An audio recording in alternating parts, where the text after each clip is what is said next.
Maybe we didn't have to wait very long. Hey, Let's stop that. And definitely stop that. hello. What's up? Hey, Paul. How's What's it going on, going, guys? man? Hey, you got a link, and I can blast this out to my Twitters and whatnots. I will put it. If we are live, I'll put it in the private chat right now. Okay. It's on the right-hand side of the screen. Mustard, do the same thing for us, please. There you go. All right. Yeah, I'm getting it. I got it. I'm already on the job, dude. Don't worry. Thank you very much. You got an SM7B. Look at you upgrading, sir. Wow. Jacob hooked me up. We've been doing really well. I mean, this is my Pittsburgh basement recording studio. No, I love it. Is that Pokemon cards behind you? That is a whole lot of pop figures, and there are Pokemon in there somewhere. Oh, I know there is. They're so far back I couldn't tell scale. Oh yeah, I mean, I have some Pokemon cards if you like to see Very them. cool. That Yeah, is a lot of pops. it is. It is, Yeah, and they go all the way to the ceiling. Yeah, buddy. Nice. And I got all my props and everything else down here. I got my ceramic raven. That's nicknamed Eddie. Oh. So I can't wait to your studio looks like this, man. Yeah, it won't be too long, I hope. Yeah, but I heard like congrats. nah. You're gonna get one of those bursts of manic energy in the middle of the day and just be like, maybe. Now, why am I'm hearing you through my speakers on my PC? I'm trying to hear you through my headset. what are you on, Mac?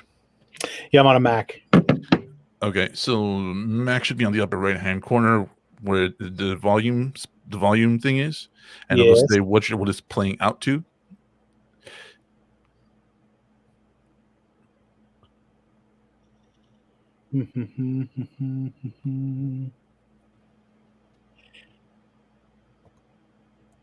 And testes.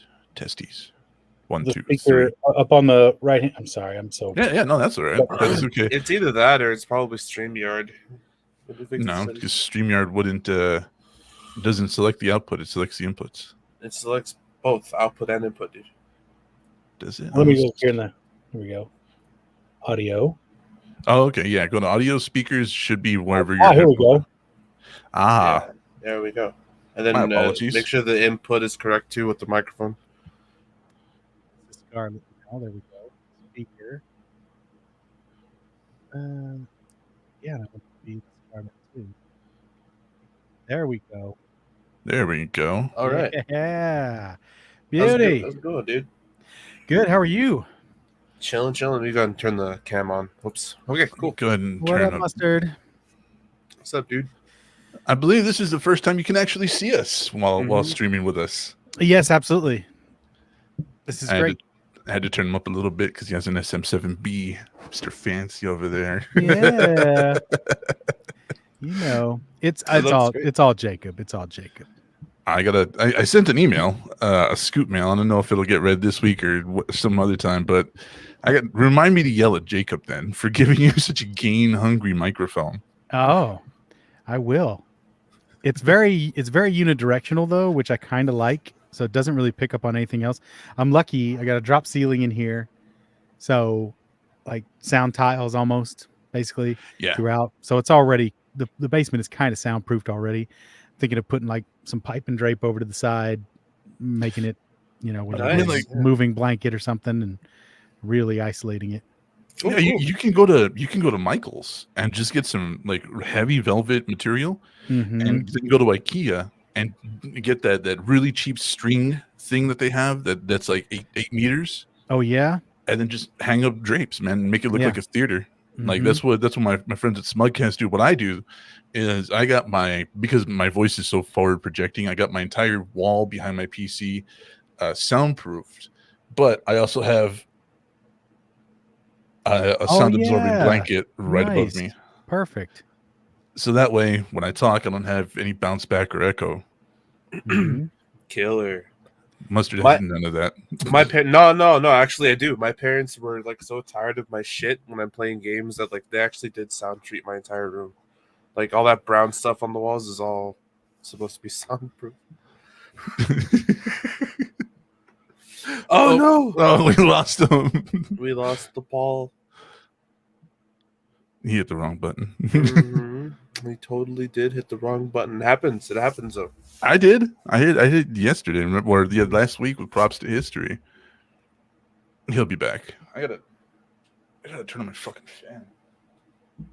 I hope so. You better make sure he's gonna be back. Yeah. Oh god, I was sweating in my room.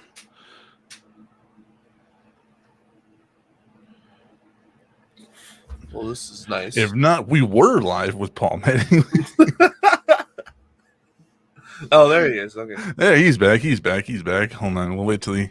Oh, there Sorry, there he is. I tried to copy that link, and I'm so new with Mac, and I don't have a mouse hooked up to it right now, and it's just I don't know. I went Yeah. and Oh, you're all close good, everything dude. Don't out. worry. Barf. It happens actually. Like sometimes I forget that this is open, like in a browser. So like I just exit out, and then it Click leaves onto something else, everything. yeah, and it's gone. It's like, oh damn it. You're like, well, okay. Mhm. Hey, Lofus, welcome to the show. But yeah, no, it's perfectly fine. Can you send it to me on Twitter? on Twitter, on a message in Twitter, and I can Absolutely. share it? That I can do. That I am technically savvy enough to do. Boom, Nice, gotcha. nice. Oh yeah. Yeah, See. I've never owned a Mac before, but I've heard that they're kind of like a little weird with all the inputs and stuff like on the Yeah. mouse. Mhm. Yeah, it's a little strange, and I'm having to learn how to, because you have to double click, and now you have to use 2 fingers to scroll on this mouse pad, and it's Yeah, you got the. this is exactly how it works. That's how you scroll on a Mac. Ladies, this Mac's for you. Yeah, helping out with the ladies since 1987. I mean, like, I recently just switched from a Mac, so like, trust me, like, I had my shit so like customized and set up, like I could like zip and zoom everywhere. But like now that I'm on a PC, like I've had to relearn a couple of things, and it's not been fun because we were live on last Sunday with props to history, and I pointed or did something. And then I dropped my hand, and my hand hit the little side button on the mouse and just completely backed me out of the show. So, like, you hear me, like, in the middle of of a sentence, like, hey, Mustard, pull your microphone. Dude, props to history was so cool, though. This guy had a full, like, 8-foot Terminator, like, in his background. And like right behind him. It was so weird. And he said he had, like, a 6-foot painting of Theo, Vigo the Vigo. Carpathian from Ghostbusters 2. Oh, Ghostbusters. Yeah, dude. Like, it was crazy. He had, like, a bunch of movie props, like, replicated in his, like, office. And, like, he kept making fun of me because he was like, they're just stuff. And I'm like, yeah, but I'm a nervous guy. I can't walk into a room with something like that without automatically wanting to put a bullet through it. Like, yeah. I saw somebody using the filter that brings pictures to life on that one. Yeah, that's him. And they used it on. Oh god, it's so scary. Yeah, fuck all that. No. Somebody was using that on their monsters busts. They had little classics monsters busts, little, and the statues, and it did it on the statues too. It's kind of cool. That's cool. Hey Paul, I have a question, dude. Yes. Have you had any cool like toy finds or anything recently? Since I've been here? Oh, yeah. Yes. Let me tweet this out real quick. Yeah. I got the I can show you. I think you can turn this way. Yeah. Sure. See, can you see up top there? Oh my goodness, yeah, dude. Yeah. So that's the Target exclusive Battle Armor He-Man and Battle Cat with bloody damage, and Battle Armor He-Man is in a vac metal shiny. It's a 2-pack. It's really cool. Neat. Comes with little stands and gargoyles for Castle Grayskull. Dude. Yeah, I've got the new Castle Grayskull on order, so that's coming. And I was able to luck in and get the new repainted Triclops Origins and the Castle Grayskull pack that comes with the Spirit of Grayskull wispy stuff and the the robot that you stick in the corner, and the extra stuff for the Dwell of Souls. So, Dude, that's so cool. yeah, I've had a good deal. I mean, I have pretty good toy karma. Toy radar. Every box that you see here, that's all toys. Oh yeah, I believe it. Yeah. It's 36 tubs of toys. And there were 10 of those that I got rid of with all my classic video game stuff before I even came. Plus other stuff. It's place is full right now. Got a lot of work to do. It's a lot of books back there. It's mostly comic books. If it's in a box, it's a lot of stuff. All that's been going on. So I mean, it's a decade. That classics went for 10 years. Yeah, and I have 96%, 97% of everything that they put out. That's a lot. I sold Gwildor. I didn't get a few things that Super 7 created, and I didn't get Spectre. Wow. And I think that's about it, really. Like, I've got almost everything. Like, and he's the more and more he's talking. I'm only a few hours away from him. He's in Pennsylvania right now, and I'm only a few hours. All I want to do is like fucking drive to his house and just like put on an apron and be like, let's just set all this shit up. It's gonna take us. It's gonna take us 2 days to not play with everything and put them on the shelves. But that's it. It's gonna take a long time. Well, I bought the shelves too, and I went for the Walmart specials that I always use for my stuff because I am cheap when it comes to my shelving. Because I just need a bunch of it. Yeah. And so, but I've got to set those up. That was which way the fuck am I going? That shit right there was $12. Yeah. I don't have shelves. I just have a fucking dresser that's shitting.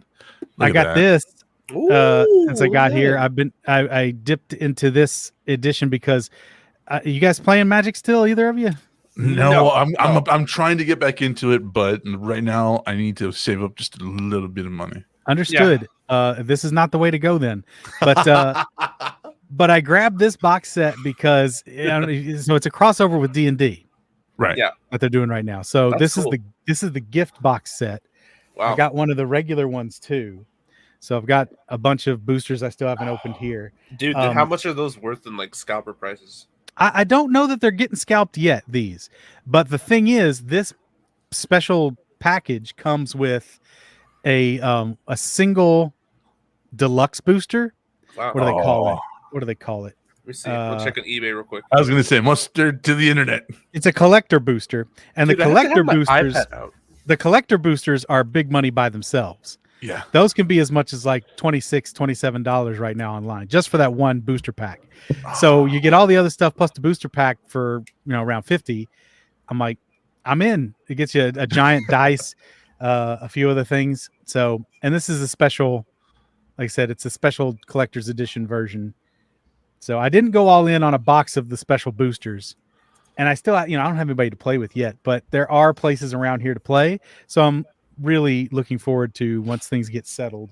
You know what I got? Again. Actually, you know what? Hold on. Let's go ahead and start the show before we continue any other banter. So just a sec. Where can I see? Do I go to comments? I can see comments. Yeah. Are there comments? There we go. Yeah. Couple. Yeah. Hey.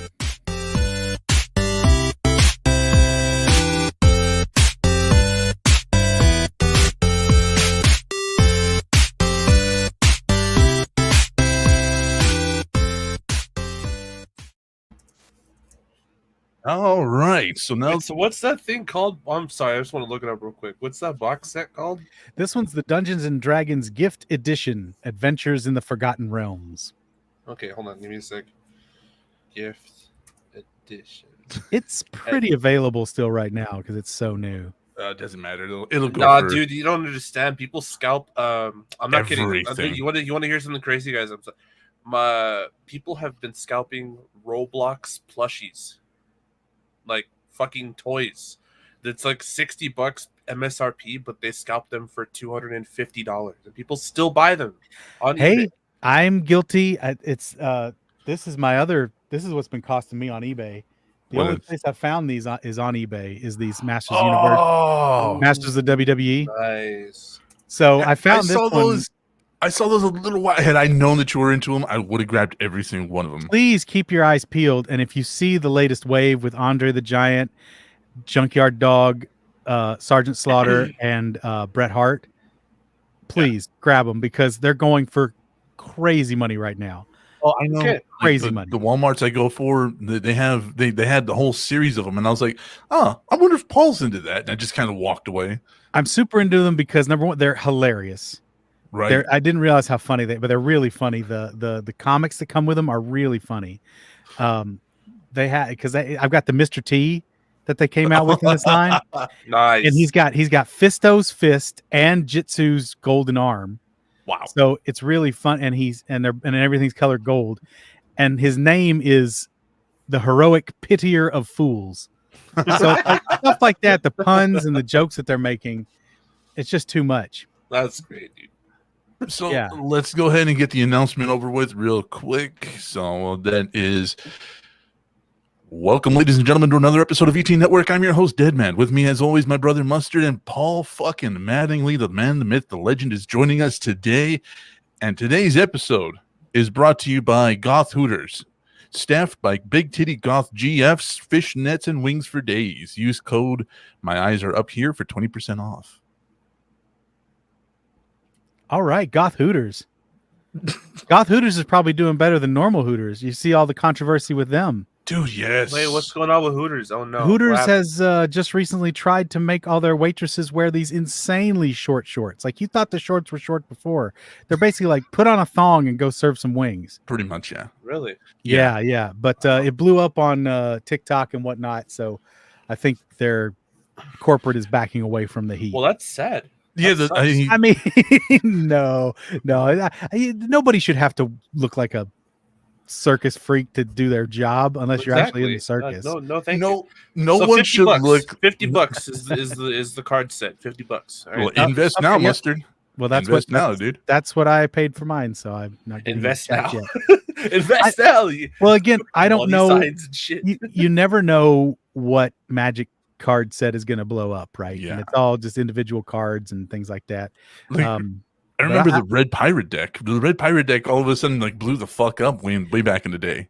It depends on how the rules change. Suddenly, a card that's not worth anything can be worth, everything. tons. Yeah, because it just happens to Dude, for work really And well for a certain combo. I was just about to say it all depends. It depends on a lot of things. It depends on like popularity, and it depends on playability of the card. Like if the card is actually beneficial to the player, like in like a battle, then yeah, it's gonna be worth a lot of money. Like that's how a lot of like the full art trainers are with Pokemon cards.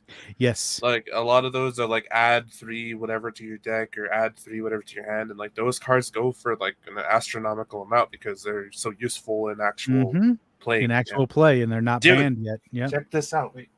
Uh-oh. What you got? We're all just showing off our nerd shit. Well, that's fine. That's what Paul comes here for. I gotta show you here my in cards, Geek Shock, dude. it's his safe Oh space. man, Look at this. I'm jelly beans, Look dude. at that bad boy right there. I am jelly beans. Woo! And then I have a bunch Woo, of daddy. just all these shinies. Look at you. Crushing it, son. Yeah, and then I got all these in North Dakota, dude. I went over there for Yeah. vacation, spent like $1,000 in Pokemon cards. It's just like fuck it. Look at that golden one right there. It's an investment. A lot of these. That's the thing. I don't buy my stuff to sell it, but having gone through a big purge of necessity, I was able to pay for my move by getting rid of toys. Nice, dude. Like I seriously paid for my move by selling a chunk of my collection. Yeah, like, all my shit I have for me. You know what I mean? Like this is all my stuff. I have no plans of selling it, but I remember somebody told me, I think it was Hengel, was like, oh well, it's like fucking Beanie Babies, like everybody. I'm like, yeah, except I'm planning on keeping mine. I'm not buying mine for like, oh, I'm gonna buy the special edition fucking Gene Simmons Beanie Baby because in 15 years he's never gonna do anything wrong and I can sell it. Like, nah. Well, no, but the thing with Pokemon cards is like I don't have plans to sell them currently, but say the economy does crash and our only currency left is Pokemon cards. Mm-hmm.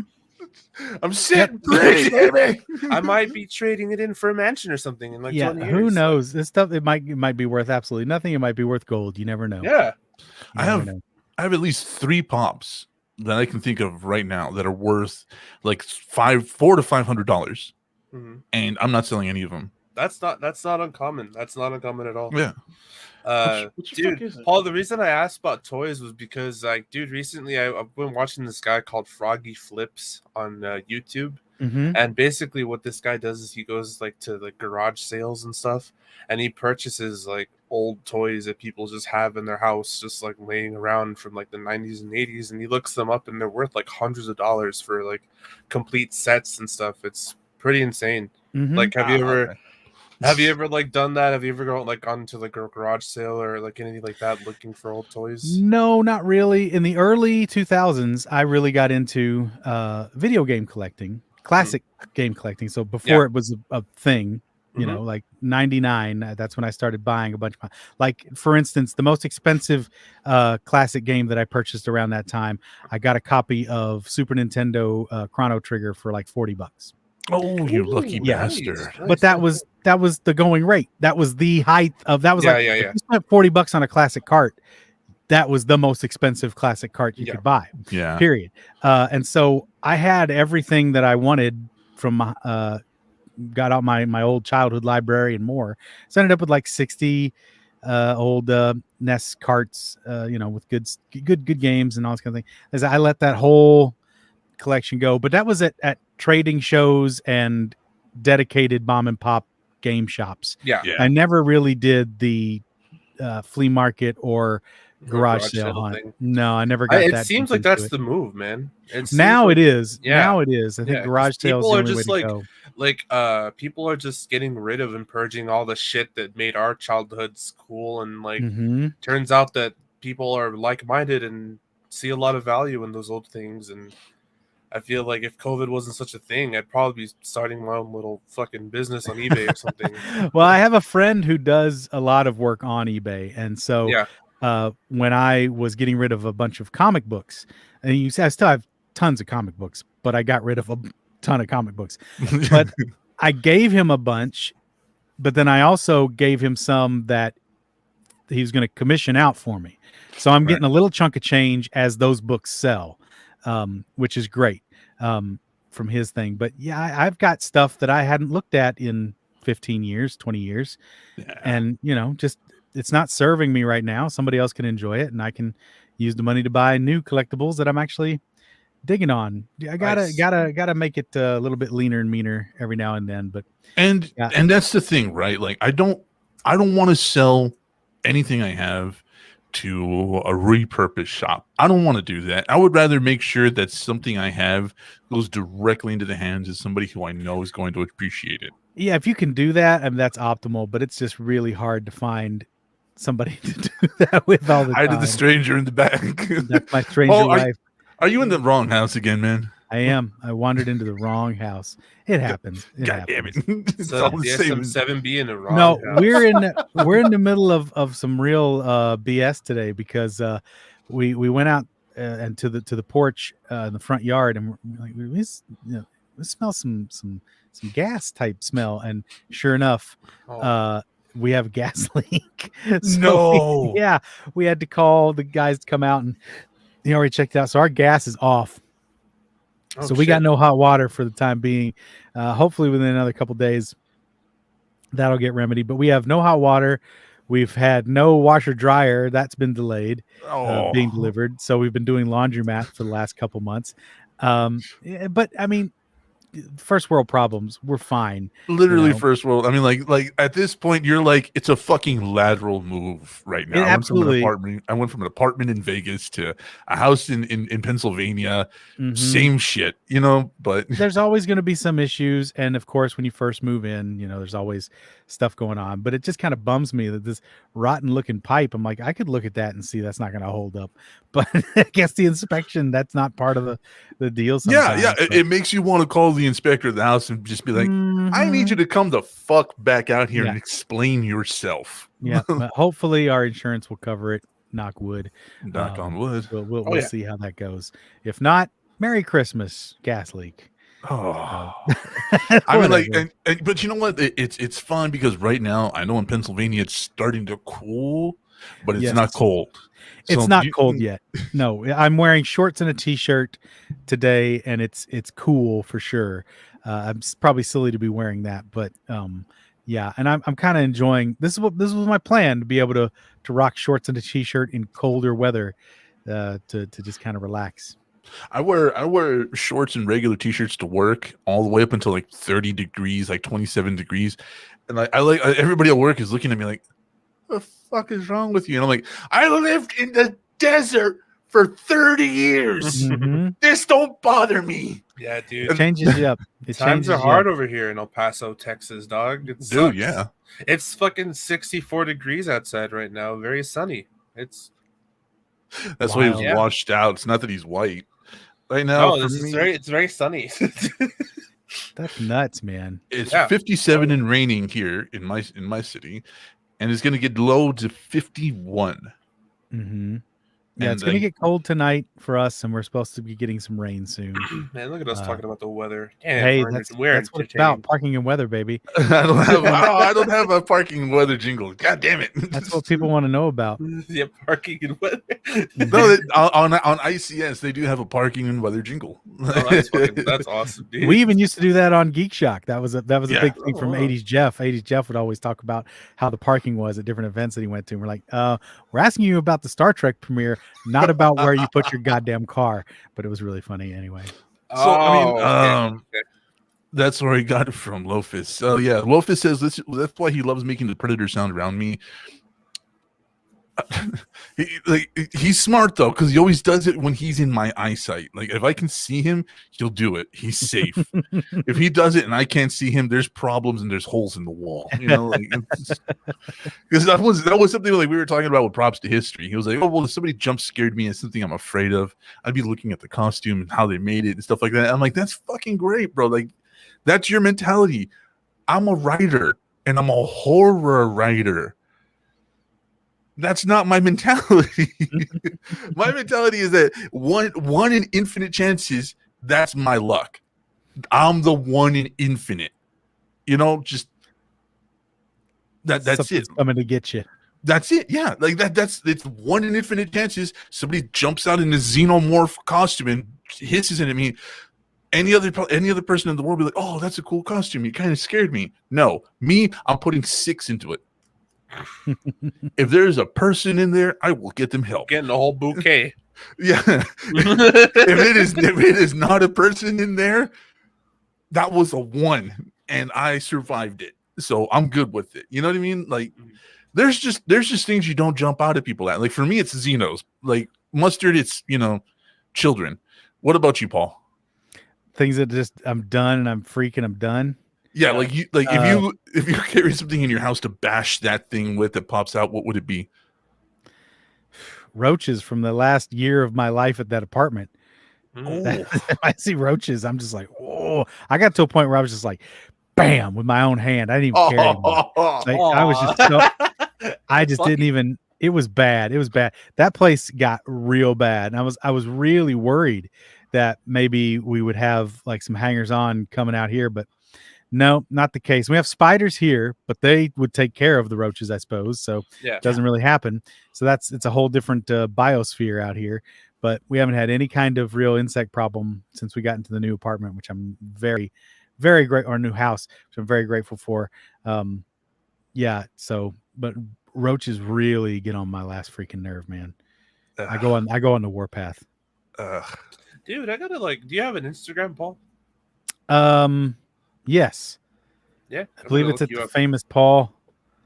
I think I I have it. think You maybe. gotta start posting. Or it might just pictures be of, Paul your Mattingly. collection, dude. I haven't Oh. had it out on display for 2 years. That's the problem. Let's also not forget the idea that a lot of people know what city and state he's in, so it's like, I'm about to up my collection. Poor Paul. 1,001 followers now. That sucks. I'm sorry. I didn't mean to break that off. Oh no, that's great. That's great. Please. Yeah, is it the famous Paul or is it Paul No, Mattingly? it's just Paul Mattingly. It is Paul Mattingly. Yeah, I just have Paul. Yeah. I actually got Paul Mattingly on IG, so that's kind of cool. That's This pretty is cool. Yeah, I was able to land that one. Yeah, we had to stick with VT Network 2 for everything. viral And then- trends network, dude. They're dead. They're a defunct company. Like they don't even Yeah. exist anymore, but they still hang on They to beat you everything to the that's name. VTN. Yeah, I'm like, fuck. That's why we called our company Hey Scoops. Nobody uses the name Hey Scoops. And it has Hey, so many hey, Scoops. connotations. Hey Scoops LLC is super safe. We should hit them with like an offer for the domain. We should hit them. I With, have. I'll give you like a $25 gift card to like Sonic. No, all right. No, I've actually made an 30. offer. 30 and a $5 to Wendy's. Yeah, get you the ocean water, Route 44 size. Fuck yeah, dude. Yeah, That sounds all right. delicious right now. No, though it really does suck though having like 2 after the name because like you just want it to be VTN or like Sure. VTN, you just want it. The whole good job on getting Paul Mattingly on Insta. Yeah. That's a feat. Yeah, It I is. was It in is there. I was really in there. I've been on Insta for a while, so yeah, I got in kind of early there. Now, I wanted to talk about something with you. You said that you haven't been cinematically surprised since The Matrix. Have you had time to rethink that statement, or is it still just the truth for you? I don't know that anything's really like just shocked my world. Like when I went in blind and was like, "Wow." I'll think. I don't think I have. I think I've been pleasantly, not exactly surprised. I've just been pleased with the Right. quality of like Winter Soldier. I thought went above and beyond. Very much so. As far as superhero type film. Right. But no, I can't really think of anything that just Was like, just mind blowing. No, not for a while. Maybe that's just a product too of my age, because I've seen so much stuff, Yeah. and I've seen a lot. That's the other giant collection I have is all my DVDs that I'm gonna build a nice display for. I've seen a lot of stuff, so it takes a lot to surprise me. Halloween Kills I started watching last night. It's boring. Candyman. I gotta watch that. Candyman's good, but it's of its time very much. Have you seen the new one? I haven't seen the new one. I think you're gonna like the new one. Is it streaming anywhere right now? HBO Max, I think. Okay. You can buy it though. It's not like rented. It's like, You have to buy it special outside it's of like the 20. other thing. It's like 20 something to $30 maybe. I'll wait. If you became a co-host of this podcast, I would get you access to all these movies for free. Oh. Yeah, Mustard has it, DJ has it, like all three of us have access through the network that we belong to all these brand new movies. So wow. I think you're gonna like the new Candyman because I like what they did with it. They updated the story and the relevance as to what happened and how the story was supposed to be told.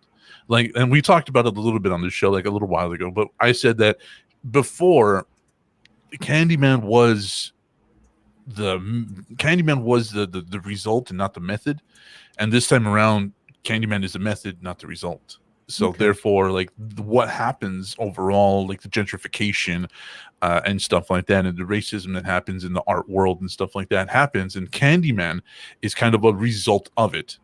So versus Candyman's this big bad Jason like boogeyman who just goes around murdering people. Mm-hmm. And so there's this time around when he kills somebody or something, or something happens, there is a purpose to it and there is a reason for it, and there's even rules defined for it. Versus last time, it was just like, oh, fucking Candyman just showed up and. Well, yeah, and the original was very weird because they were structuring it with that whole, he was a victim. Yeah, well, I mean, like, but then he was just arbitrarily killing other victims. It's like what? Candyman reminds me of the TikTok I keep seeing occasionally. It's like when they pop up those stitches. It's like stitch something to this, and the question is, what is something that the paranormal community is not ready to hear? And I've seen many versions of this, but it's essentially if ghosts could in fact do living people physical harm, there would be far fewer Caucasians left in the world. And it's like, yeah, just think about it. It's come on. It's just it's pretty weird. So I think they could have really done a lot of interesting stuff. It's a tightrope walk though to make that. How do you make a horror movie that's also a politically informed message film? can that even be done? Like the only political information that horror films thrived on back in the day, or political messages, I should say, was don't have premarital sex. Like that was kind of their whole raison d'etre. It was like, if you're fucking, you're gonna get killed. That's it. What's that? You enjoy pleasures of the flesh? Gah! Yeah. Well, hello, Miss Faith and Jet. Hello. Oh, hello, Miss Faith. I'm Yes, sorry. hated it. Not scary. Yeah, my girlfriend Susan Stark, whether she hated Candyman. She said it was not scary, and I told her the original one wasn't even supposed to be scary. It's Okay, but supposed wait, to hold be on, about something. Hold on. Huh. Yeah, and some of the earliest iterations of like horror movies were based around actual like Commentary. political and social commentary. Like the first Night of the Living Dead from 1962. 1969. 1969. That's actually about segregation and based on the theme of like racism, and it's pretty sick how you kind of do have like various themes throughout like horror movies in the 80s and 90s of feminism and of justice of the P word and all that stuff, and like with I mean, like, yeah, even Freddy and all that stuff. That one. Freddy. That's what I'm trying to talk about. Yeah, but it's it's pretty so, crazy. Like how Candyman. Hold on, bitch. I'm sorry. How Candyman continues that tradition. There. Okay, I'm done. Okay, Yeah. so like a lot of people don't like to admit about what Freddy Krueger did and why he was burned alive by the town. Nobody really likes to admit that. So when the remake came out and they plain out just fucking said it, so many people were upset. Mm-hmm. And I think Mustard had the best take on this. What was it, Mustard, about waking up on a Tuesday? Oh, right. I was like, well, they don't just burn the fucking guy alive for no reason. Like, yeah, the whole like they had to be upset about something, right? They didn't just wake up on a Tuesday, just fuck this guy. Well, I mean, he'd killed the children, but didn't the remake? I haven't seen the remake, but didn't the remake insinuate more that he had been more of a molester and a murderer? I think both of them The insinuated original did too. Yeah, They did insinuate that a little bit. Oh, Yeah. wow, heavily. It just like I mean, he's a freak. There's no two ways about it. Freddy's a freak. Let's look at some of the sexual. Like, look at this. Like, he was only really sexual with Nancy. Yeah, the licking of the phone. Every time she visited her, she was in a night dress. He controls the dreams. She was always in a night dress. Everybody else was in their normal clothes. He was a molester. The reason he killed the children is so he wouldn't get caught. And they even say that collecting the evidence. You remember, a judge got fat, a lawyer got famous, and a child killer got off, and that was Freddy. In this remake, they stopped dancing around the idea and just plain out said he was a molester and a killer. And so a lot of people didn't like that. But I'm like, well, they said it in the original. You just didn't pay attention. You just wanted to see a guy with a glove kill people. And so the whole context of it was lost. Yeah. But I mean, like the that idea could be another like social kind of commentary thing of mob mentality. Yeah. Yeah, and mob mentality creates a worse monster. Or just like of like basically of horror movies being based around like serious topics, right? That's basically what we're talking about, right? Yeah. I don't know. It's crazy. Miss Starkweather says the original gave me nightmares. It's the only movie to ever do that. And she says child killer was what Freddy was. He was also a molester. Have you seen *Malignant*, Paul? No, I haven't seen that yet. What? Oh, come on, Paul! You're killing me. It's so right up your alley. Is that the one up your alley? I think I did. I think I started it. Is that the one with the poster artwork of like the big sharp spike going into the eye? Yeah. Okay, I think I did start it. I didn't finish it. It's right up your alley. I didn't watch much of it. I'll check it out then. I'll check it out. It's cliche. It's I 80s. hated it. He hated it. I love it. I hated it. How's it start? How's the very beginning? They're in a mental asylum. They're trying to hold something down. It's really Sam Raimi-ish. A lot of reds and stupid supercuts and stuff like that, and really badly delivered lines. Really bad. That might have been why I bailed. Yeah, I think I did. Stick around. I got out. The first 5 minutes are probably the worst of that movie. Yeah, all right, for sure. All right. Well, I might give it a second day in court then. Oh, please do. Please do. Just take a sleeper on it. You know what I mean? Just sleep on it. Sure. That movie is awful. but it's supposed to be like a trope thing. You know what I mean? It's supposed to be filled with all these horror tropes. And so James Wan is just having fun with the concept of a faceless killer and all the 80s. Like, if you liked Basket Case, you'll like the twist to this one. That's all I'm gonna say. Okay. I'll take my hands off of that. Yeah. SpongeBob sucks, bad CG, didn't like it, Miss Starkweather says. I mean, that's fine. I mean, like, if you were in on the joke for Malignant, you were in on the joke. If you weren't in on the joke, it looks like a stupid fucking movie. Mhm. But it is really good to me. So I mean, so okay, so in what way did the Matrix blow your mind that you haven't had like with anything else? Well, I think I was young enough, and a lot of those ideas I was unfamiliar with where computer processing was going, where multiverse theories were going, Right. all that kind of stuff.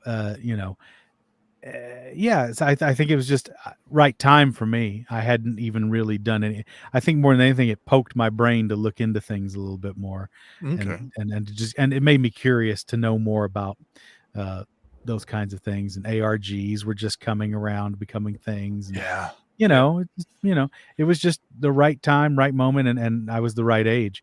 And I hated the sequels. I didn't even see the third one in the theater. I saw the second one. I was in tears nearly of just how loved 'em. badly they botched it. I love Yeah. them. But yeah, I've heard all So- kinds of different stories about why it went different, but who knows? Oh, I mean, like, depending on what aspect you're talking about, like there usually is a reason. Like there usually is, like with the Wachowskis. You know, the Wachowskis, like with Sense8, like on Netflix. Mhm. Have you seen that one? I haven't watched Sense8. Yes, Sense8 is like one of these really wild concepts, and it's really, really wild. And you're just like, that's kind of neat. I like the way they did this, and I like the way they approached it, and I like the characters in it. But like with the Wachowskis, a lot of times they approach a studio or a producer or something. They have this wild fucking idea, and they just think because of their name they're going to get the funding for it, or they're going to get the permission to do it. And with the Matrix 2 and 3, and even the Matrix video games, they had really grandiose ideas. But of course, Warner Brothers was like, we want to tap the overhead. We want to make sure our income is going to far outweigh what we pay for this. So when they did like the massive Burly Brawl in the second movie, you know what I mean, like with Smith and all that other stuff, Yeah, and how it was such a horrible fucking mess of CG. They Mhm. shot that practically.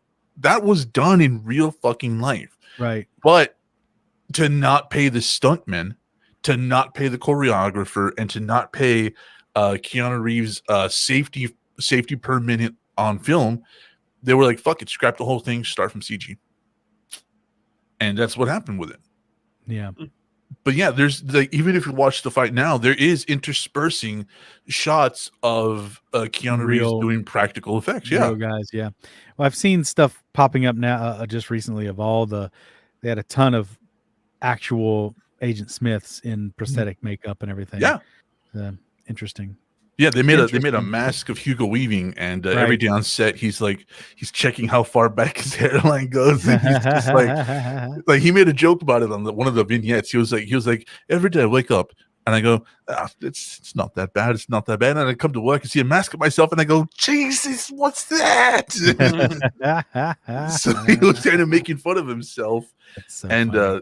they were also doing like the bump tests, right? So like they have motorcycle and stunt armor Mhm. underneath all their stuff. So Hugo Weaving, you see this vignette of fucking Keanu Reeves literally kicking the stuntman and Hugo Weaving just to do the bump test to see if Test they it. needed more. Yeah, Mhm. so you see like the stuntmen, they put their hands up to take the hit, and then you see Hugo Weaving, he runs up at the very end like a dork and then puts his chest out and then gets kicked and he just pounds his chest.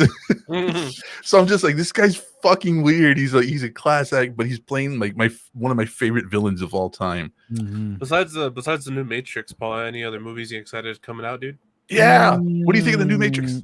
I'm excited for it. I'm glad to see, let's go. Let's see what happens. I'm trying. I stay away from trailers. I don't really look into. Again, I try to be surprised by films. That's why it's hard. It's hard to surprise me, especially if I've seen the trailer. So Yeah, true. I'm trying to get surprised. I like to go into a film with nothing as much as I can. I'm looking forward to the rest of the Kevin Smith Masters of the Universe stuff. I'm really enjoying the for kids CGI one. If you haven't watched that, He-Man and Masters of the Universe series, it's great. It's great. It's simple stuff, but it's fun. Yeah. Let's see, movie Stuff like wise, that's timeless. I really want to get like a watch party together when on December 22nd when The Matrix comes out, and I want Paul to be with us. Would you be down, Mustard? Is it going to be on Netflix or what's it going to be on? HBO Max. Yeah, I'll watch it. Do they do a watch along like Netflix did? Is there an app that can do that? Yeah, there's like a browser thing that you can do a watch party. Yeah, I can fix it. Yeah, that could be fun. Yeah, I've got HBO Max. That could be cool. For the new Batman, dude. Oh yeah, I am actually. Again, staying away from trailers. I've seen some images and stuff. I've seen Lego stuff. I've seen the remote control car that Mattel has made. Did you see that thing? Yeah, I did. I haven't. $200. No, more like 600. Is it 600 now? Yeah, it's like 500 something. Wow. Yeah. Mm-hmm. Very expensive for a very detailed remote controlled Batmobile car. Yeah. Oh, that's too much. Yeah. No, I'll probably get the Bat or the Lego version of it. Okay. I wouldn't mind the Lego version of it. I mean, like, yeah, I would do that. We saw the trailer on the last show of the new Batman and how much footage they released, and I can honestly tell you that trailer, it gives away a lot. It does give away a lot. However, there is enough meat left on those bones for me to simply go. I don't understand why in like movies trailers nowadays they just decide to put the best fucking parts in the trailer nowadays. Like it's been a thing for like the last 10 years that's been going on, right? Like the funniest scenes are in the fucking trailer of the movie. And like, YouTube. Yep. Yeah. YouTube. I don't want to see it. I want to see the movie. I'm with you. Yeah. I can honestly say because of YouTube, because like they'll send out like 3 or 4 minute spots to reviewers, right? And then they'll send out like the normal vignettes and the normal trailers to social media. But for the last 12 to 15 years, we've seen all these influencers and people on the internet leak footage from closed circles, and they're like, well, how could you have this footage? You have to be an insider, you have to be a reviewer, but nobody can find where they leaked this footage from. So to stay ahead of the fucking curve, the studios are just like, they just do it put the whole fucking thing out, bro. Yeah, like the last big leak was Deadpool. Think about it. Yeah. Yeah, since then, like everything's gone downhill, because like when Deadpool leaked, all these companies were like, well, we can't fuck around with any kind of concepts or anything else like that. It'll just end up on the internet anyways. It all does. Are you excited? What is there a Marvel movie you're excited about? Nothing that's been announced. Blade. Oh yeah, true. I'm interested to see how they handle Blade. Hashtag not my Blade. No, he's upset because they replaced Wesley. I mean that is a bummer, but maybe he's got a cameo. I've heard it said that he's going to be on set because he was executive producer and producer for the second and third movies, and also for I think one of the TV spots that they did. I've heard he's going to be on set, so I don't know if this is like going to be a passing of the torch, or this is just going to be like a solid from the ground reboot. Either way, not my Blade. Hashtag not my Blade. I don't want it. Well, when I had all my Marvel films set up, my Blade Blu-ray trilogy DVD is first before Old Hulk, before Ang Lee's Hulk, or any of it. Like that's the beginning of the Marvel universe for me. And I mean, the real beginning of the Marvel universe is all those old cartoons, right? Yeah, whether people understand that or not. I would say the beginning of the Marvel the MCU started Yes. with Blade. It was the first Marvel movie to have the scrolling credits, the scrolling Marvel at the beginning of it. It was the first. It was the first movie to actually include canon from the comics, like well, the reboot of the comics, I should say. I think that's the safe thing to say, you know, because the original.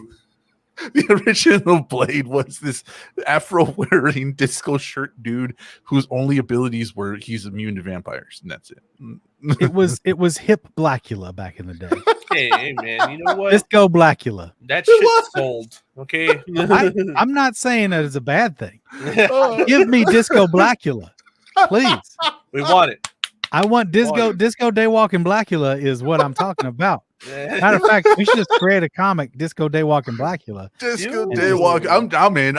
I'm down. I'll drop some concepts for it. I'll start the animations right now. Oh my god, dude! Fucking, it was so ridiculous. It was so ridiculous. But that's exactly what they did with. They made that character basically for Venture Brothers. Yeah. Disco Daywalking Blackula is part of the triad.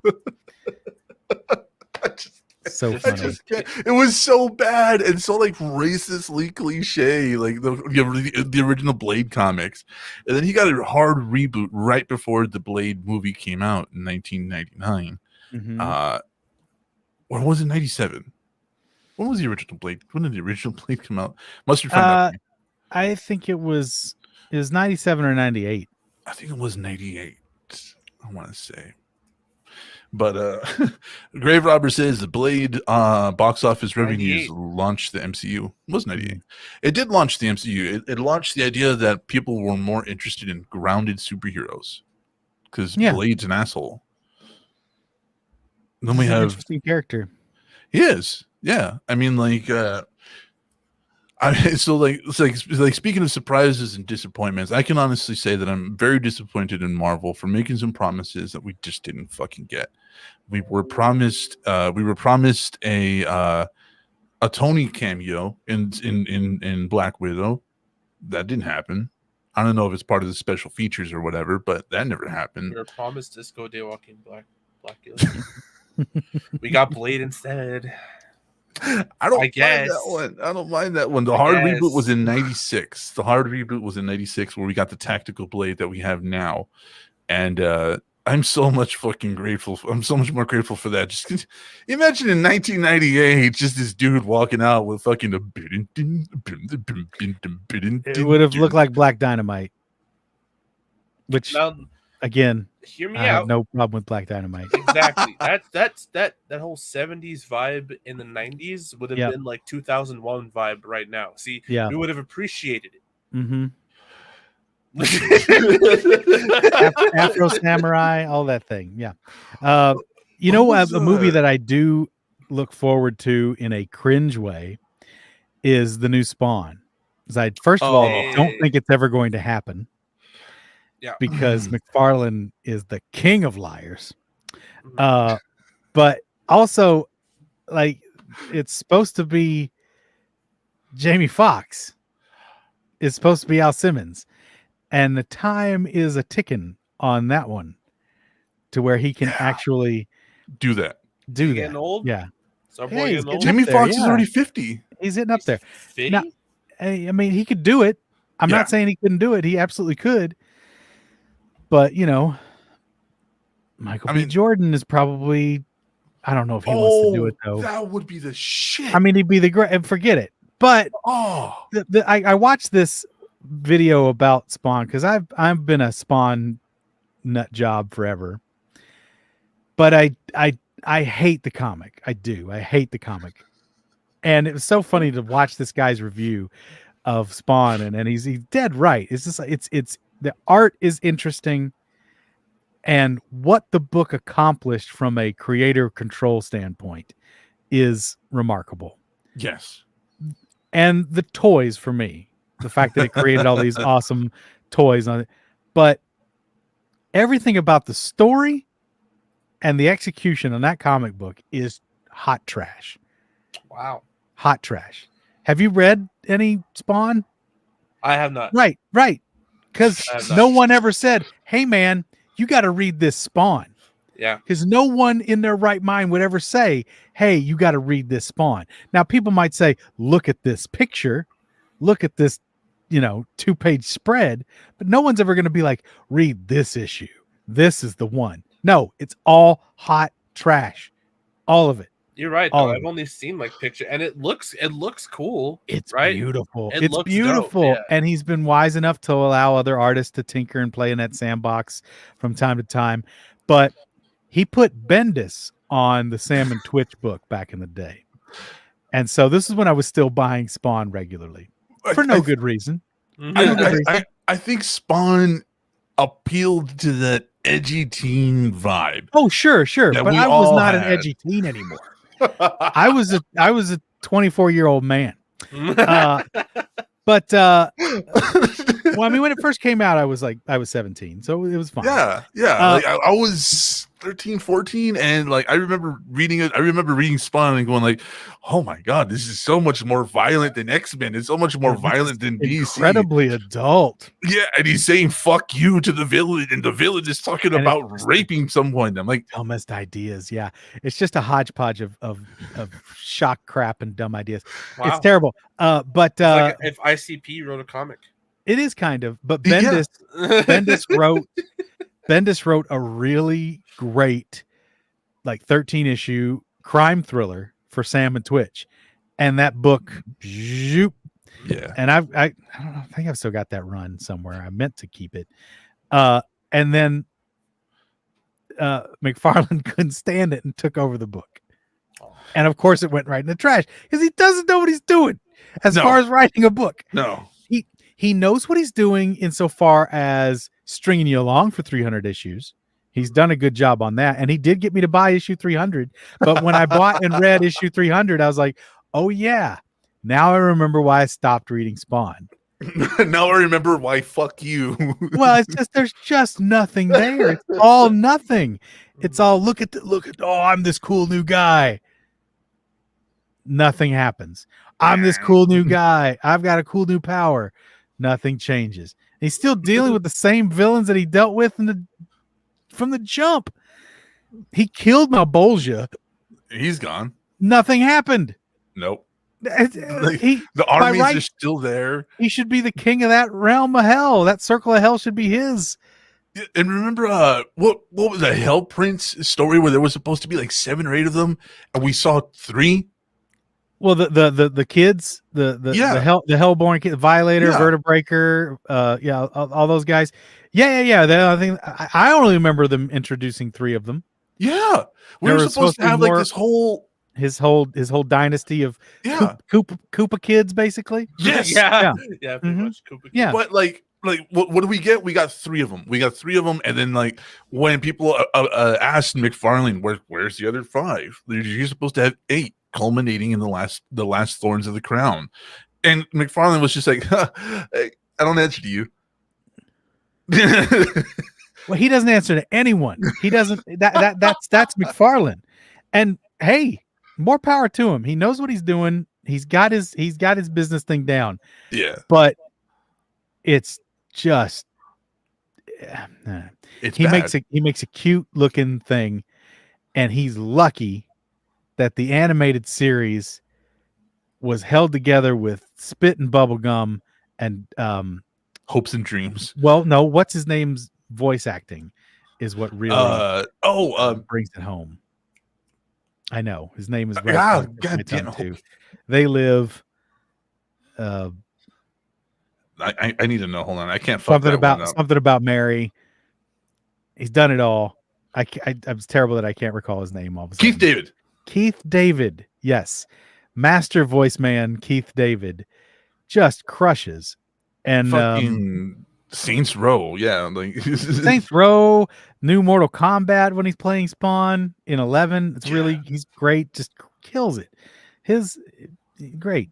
Why? And again, why not just CGI Spawn and put Tony Todd Tony Todd? Yeah, put Tony Todd in. Go for it. Make him old school Spawn. oh, why old not man have Spawn. Keith David do the VO? I mean, I think that would work, but I mean, like, we would also have to have, spawn outside of the costume. You know what I mean? And then like, what would he sound like? So that's a whole logistics issue that I Jamie just wouldn't Foxx want to deal with. overdubbed with Keith David. There you go. Yeah. Perfect. Well, he's I not mean- out of the costume very often. No, but even the head. You know what I mean? Like when you Just see he's- Jamie but- Foxx. He's just got hamburger head. That's the thing. Like if it's real to the he's book, got- he's all jacked up. He's got steak on a grill head. Yeah. Yeah, he's totally I mean, masked. like, I don't know. I think the logistics of having to mask Jamie Foxx, I don't think he would go for it anyways. Jamie Foxx is kind of a diva. Oh yeah. No, he's not gonna do that. That's not gonna happen. Jamie Foxx would have to be out of the project for it to just go full Keith David. Yeah. But then it'd be he might I don't know. I think he'd be better doing a CGI cartoon like Turtles did back in the day. If they got the Imagi team on it, they could really rock it. I mean, The Imagi was even in talks to do what was the thing they were gonna do? Oh, they were gonna do Gatchaman. I didn't hear about that. Yeah, you can look up Imagi Gatchaman test footage and cry all night. Oh, I can do that. Yeah. Hold on. Because after that Turtles film was so successful, that was the next project and it just didn't happen. And I'm gonna die mad about it. Die mad about Gatchaman not becoming a big property out here. What do you think of the Michael Bay Turtles, Paul? I couldn't even watch it. Really? I watched the first few minutes. I was like, "This is awful."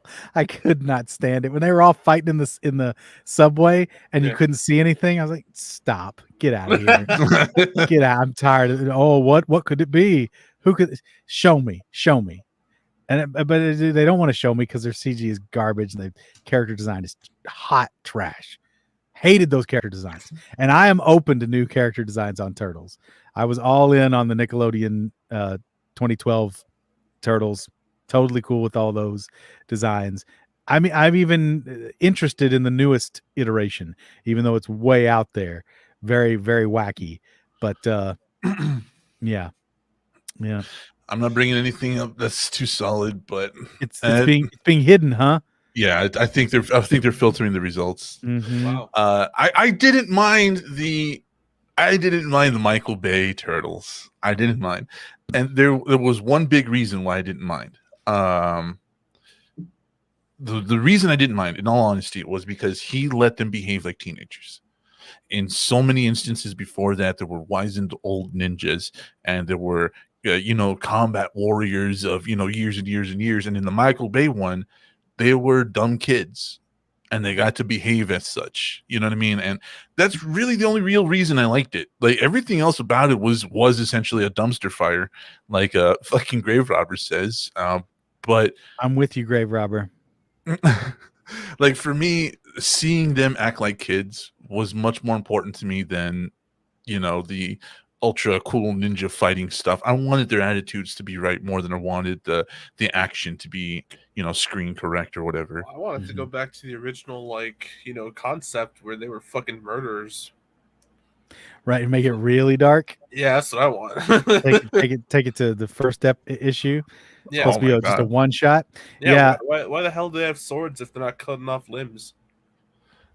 That's the whole thing. That's the whole problem with a brand like the Turtles specifically has that terrible problem of weapons, and they can't use their weapons because kids will use the weapons. Why do you have them? Like, I know. You can't hit a guy over the head with a fucking sword and then it's he wonky, gets knocked dude. out.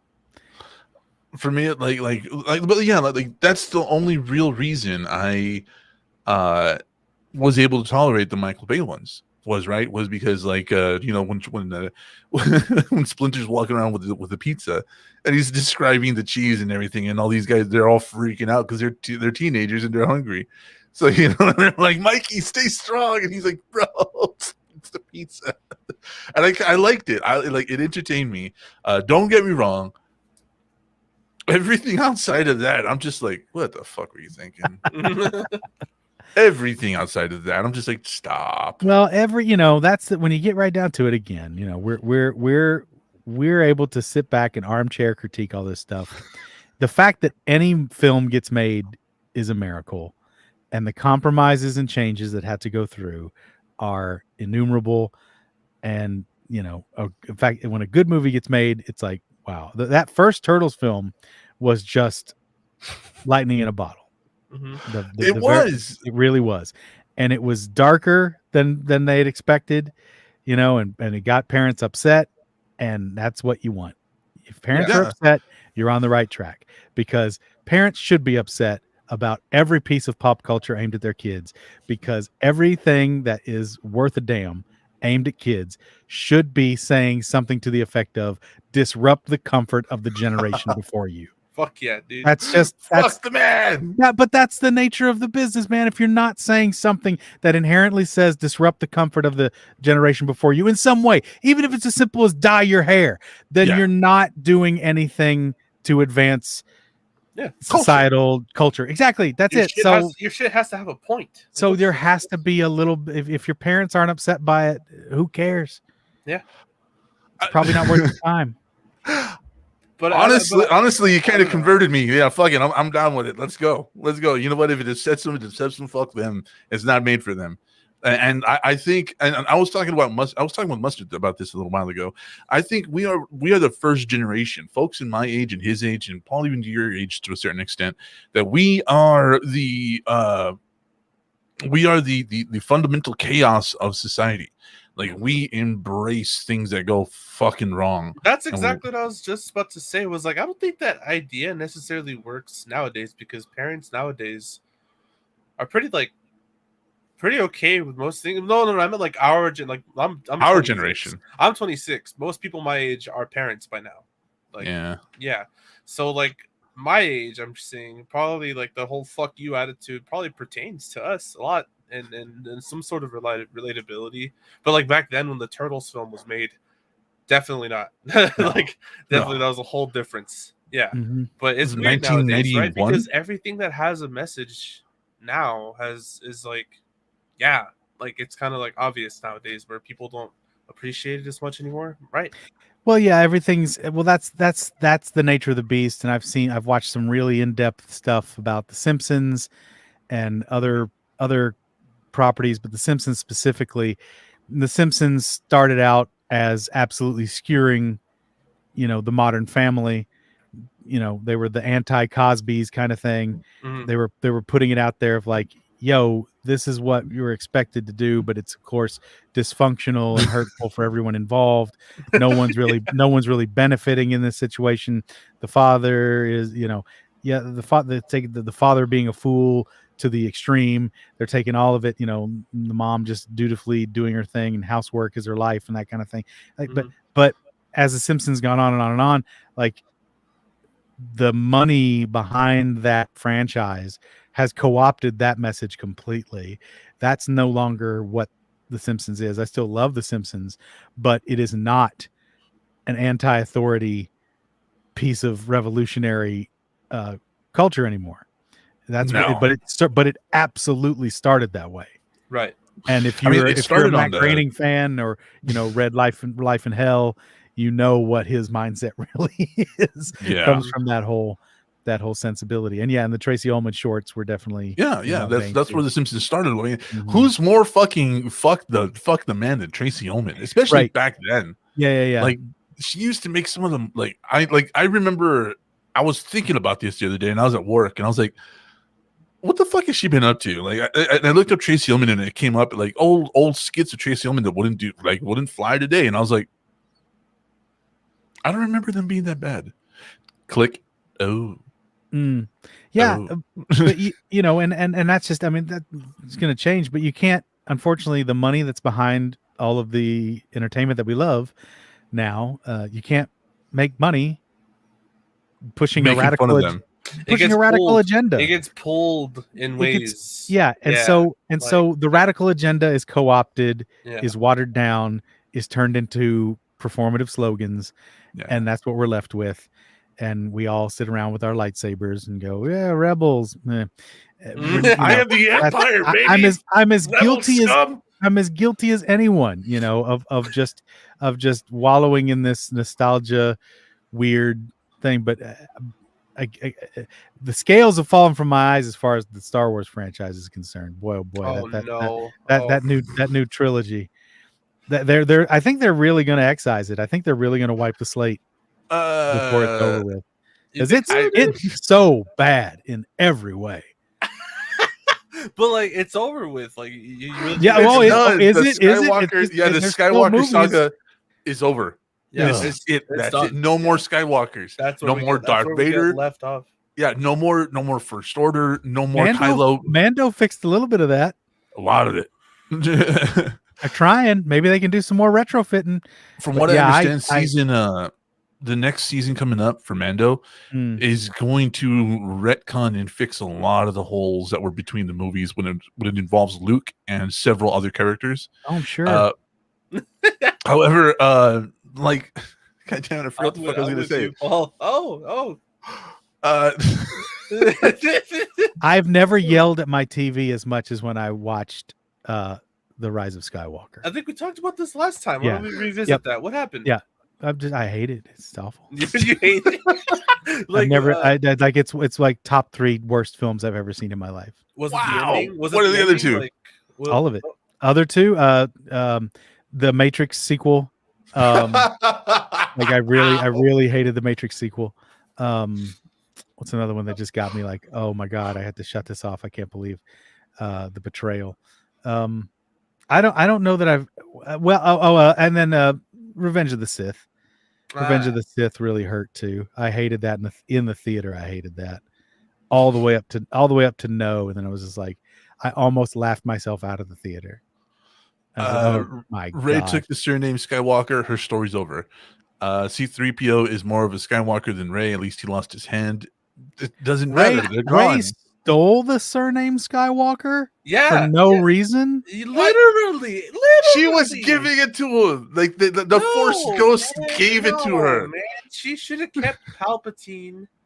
All of it trash. All of it trash lies. I don't understand how they let J.J. Abrams behind a camera anymore. He's a war criminal. He's a war criminal. He's a Star Wars criminal. That's all there is to it. He's a Star Wars criminal. J.J. Abrams is a Star Wars criminal, and he should be held accountable. In Mos Eisley Bay for his Star Wars crimes. It's just there's if you read any of the EU, if you gave a shit about any of these characters in her life, it's like watching a frog dissection where they're just pulling out organs and setting them on fire. It's they throw away everything of import. They focus on the dumbest stuff. What happened to Finn? I mean, okay, so like I've done this. I've done this take a billion times. Yeah, he rolled off into the sunset. Yeah, he was out. I'm out. Ever after, dude. Oh, right. I guess you're right. I guess it's all good. We'll never know, though. No, we'll never. Who cares? Who cares? Yeah, who cares? Let's spend a movie and a half on him and then throw him away. I mean, I blame. What's his Ryan Johnson? I blame Ryan Johnson. I don't because they gave him permission to go where he went. Yeah. And if they had followed the path that he laid out, it might not have been successful, but it at least would have been interesting. Instead, in that third film, they just worked for an hour and a half to undo the last film completely. Yeah. And then just shit out this stupid Rey origin. Oh, it's the worst. I think awful. Like for me, like as you know, as a critic, I can easily just say it was all fucked. But as somebody who like understands how the film industry works and understands somebody like Ryan Johnson's mentality, you know, like Ryan, this is his fucking thing. I'm gonna subvert expectations. Okay, but why? I'll grant because you I want to subvert expectations. Choices. He made some weird choices, to be sure. Okay, but the second film is not great. No. But the first film's not great. No. The first film's okay. The second film is and the third one is the worst thing I've ever seen. They should have stopped at Rogue One. The first one was a setup, right? Like we got whole New Hope vibes. We were supposed to have like literally J.J. Abrams was like, okay, here's a new thing. kind of like the old one, but we're going to kind of take it new here. Here, Ryan, take this very carefully. The things I have very easily set out for you, and fucking run with it. Put your spin on it. I don't know. I don't think he set up anything easily. I think he made it real convoluted from the jump, and it stayed convoluted. It's just. I think Ryan Johnson took that baby that was handed to him and just flung it against the wall. Oh. Like he was like, "Oh, I'm supposed to be careful with this child." Like, it was just so fucking bad. And like I said, I've seen Ryan Johnson's other films, right? I've seen Knives Out. He took the baby and made it vegan. Yeah, I've seen Knives Out. I've seen like the other stuff he's worked on. But then I looked up his IMDb, and his history is so short. And his history isn't nothing. Brick. Is Brick his piece? Yeah, Brick is his. Yeah.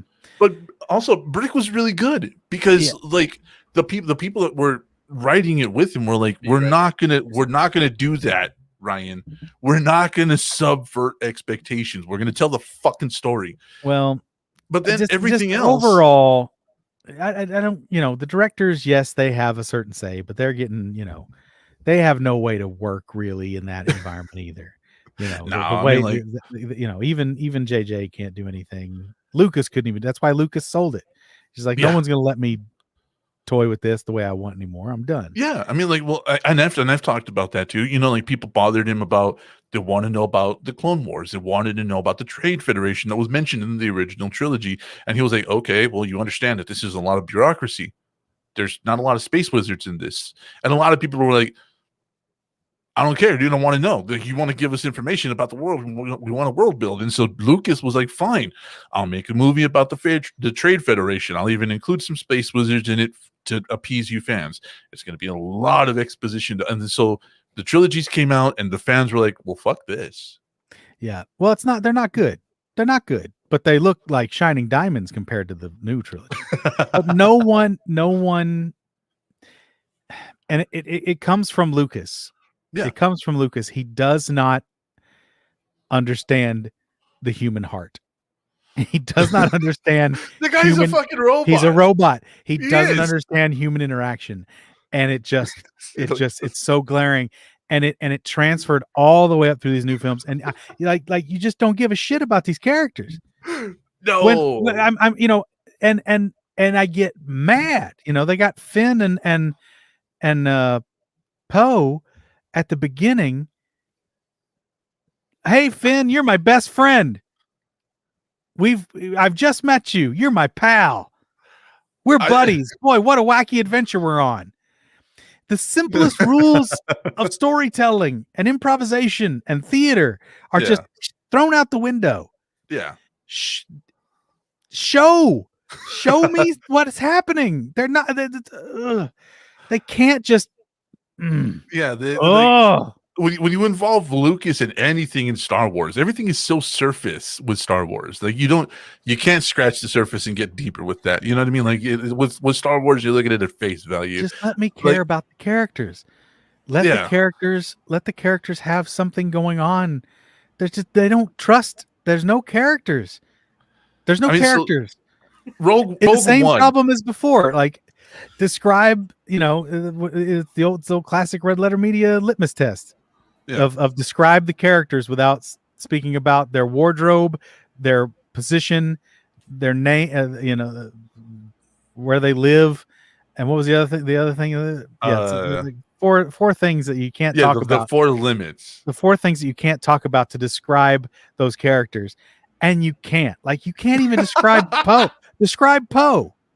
Who's Poe Dameron? Poe Dameron. What's the characteristic of his character again? He's a fast talker. He's a fast talker. He speaks quickly. Okay. Yeah. No, like he's like fast talker, like sarcastic. Slick. He's okay. He's sarcastic. He has the early Han Solo thing. He's sarcastic. So there it is. There it is. The prime descriptor of the character is his sarcasm, and sarcasm in improv fails because sarcasm in improv can't it throws the balance off because you are literally world building and you are generating all this stuff for people to see and understand in a completely imagined universe. You know, if you are sarcastic in improvisation, then your audience no longer trusts what you say. Yeah. They can't trust what you say because you're being sarcastic. So they can't say, oh, is this really what's going on? Is this really how Poe Dameron feels? Is this really what's going? So sarcasm is maybe, you know, once we know you, Yeah. maybe, but you can't just be sarcastic. That's not a character trait. That's just shielding. They're not letting anyone know who you are. But they just didn't. They didn't give in. They give us anything to work with. There's no dialogue that's worth a shit. There are no stakes. There are no stakes because you don't care. You don't. There's no stakes. Yeah, literally. I can agree with that one. Why the fuck do I care about this story? Mustard, your audio's low again. You can't care. Here's a world you never saw getting blown up. Care. You know how you make that work? You make it the home planet of one of the main protagonists and show them. That's how that worked. Yeah. You saw Leia Organa lose her mind, realizing her home world got destroyed. Yeah. Watching Alderaan go. Yeah, and Alderaan went poof. Not a close-up on the whole people in the world going, look at that laser! Oh no! We're gonna die from a laser. You don't know me, but let me tell you about my story. See, I'm a simple housewife here on planet X. Yeah, and then that's how fine. That I'm sure her story would have been far more interesting than any of the other shit. And then cut back to her being blown up, and I go, "Oh my god! I really was invested in that lady." What's her name again? Fuck. like the idea of a guy waking up and scratching his balls right before looking out his window and seeing that motherfucker about to hit is far more interesting than anything they put on that screen. Just imagine the dude just waking up, just huh. Yeah. and then again, I read the books. Yes. I'm a big Greg Rucka fan. He did a young adult 3-parter, which focused on Rey, Finn, and Poe. And there's a whole thing with Poe talking to Leia that is better than anything in the new movies. Yeah. Where you start to understand how Poe was her right hand during some real heavy stuff. And he did always rub up against her, but they had an understanding and they really cared for each other. I mean, like, but there's none of that history shown, no, or even understood in the. It's hinted at. It is hinted at heavily, like he does, hinty. Oh, that's my general. He does some shit. That she's like, I told you not to do it, god damn it, and then he's just like, I had to do it, and later on they're talking, and then she's just like, you always were like that, or some shit, man. Yeah, I don't know. They try, but that doesn't work. That doesn't work. That's not enough. Yeah. That's not history. That's telling me, hey, she and I have history, in case you didn't know, and I always and I always go against her shit. So just keep an eye out for me disobeying her. Yeah, because that's my history. That's going to happen again. Yeah, that's how it works. Grave Robert says Rogue One was trash. Poe Dameron is the next Solid Snake. I liked Rogue One. No one is more hated than he who speaks the truth. Plato. Yeah, I'm talking about there Paul. It is. Paul Plato. Yeah. I mean, there's no argument to be made that those movies were anything but hot garbage. So honestly, I tried to like them for years, but the more I watched them and the more I thought about it, I was like, man, I saw Phantom Menace 7 times in the theater. 7 times in the theater. 7 times is awesome in the theater. I tried to find out what I was missing. It was not me. It was Qui-Gon Jinn. You're missing Qui-Gon Jinn. Speaking of which, are you excited for the Kenobi series coming out? Nope. Wow, just murdered that. There's no way to fix that character either. Well, I mean, when you have like Rebels and you have like Nobody all cares. the Nobody cares. We other know shows. we know how it ends, so nobody cares. Yeah, that's part of it. Yeah, it's a predetermined fate, so it's like whatever.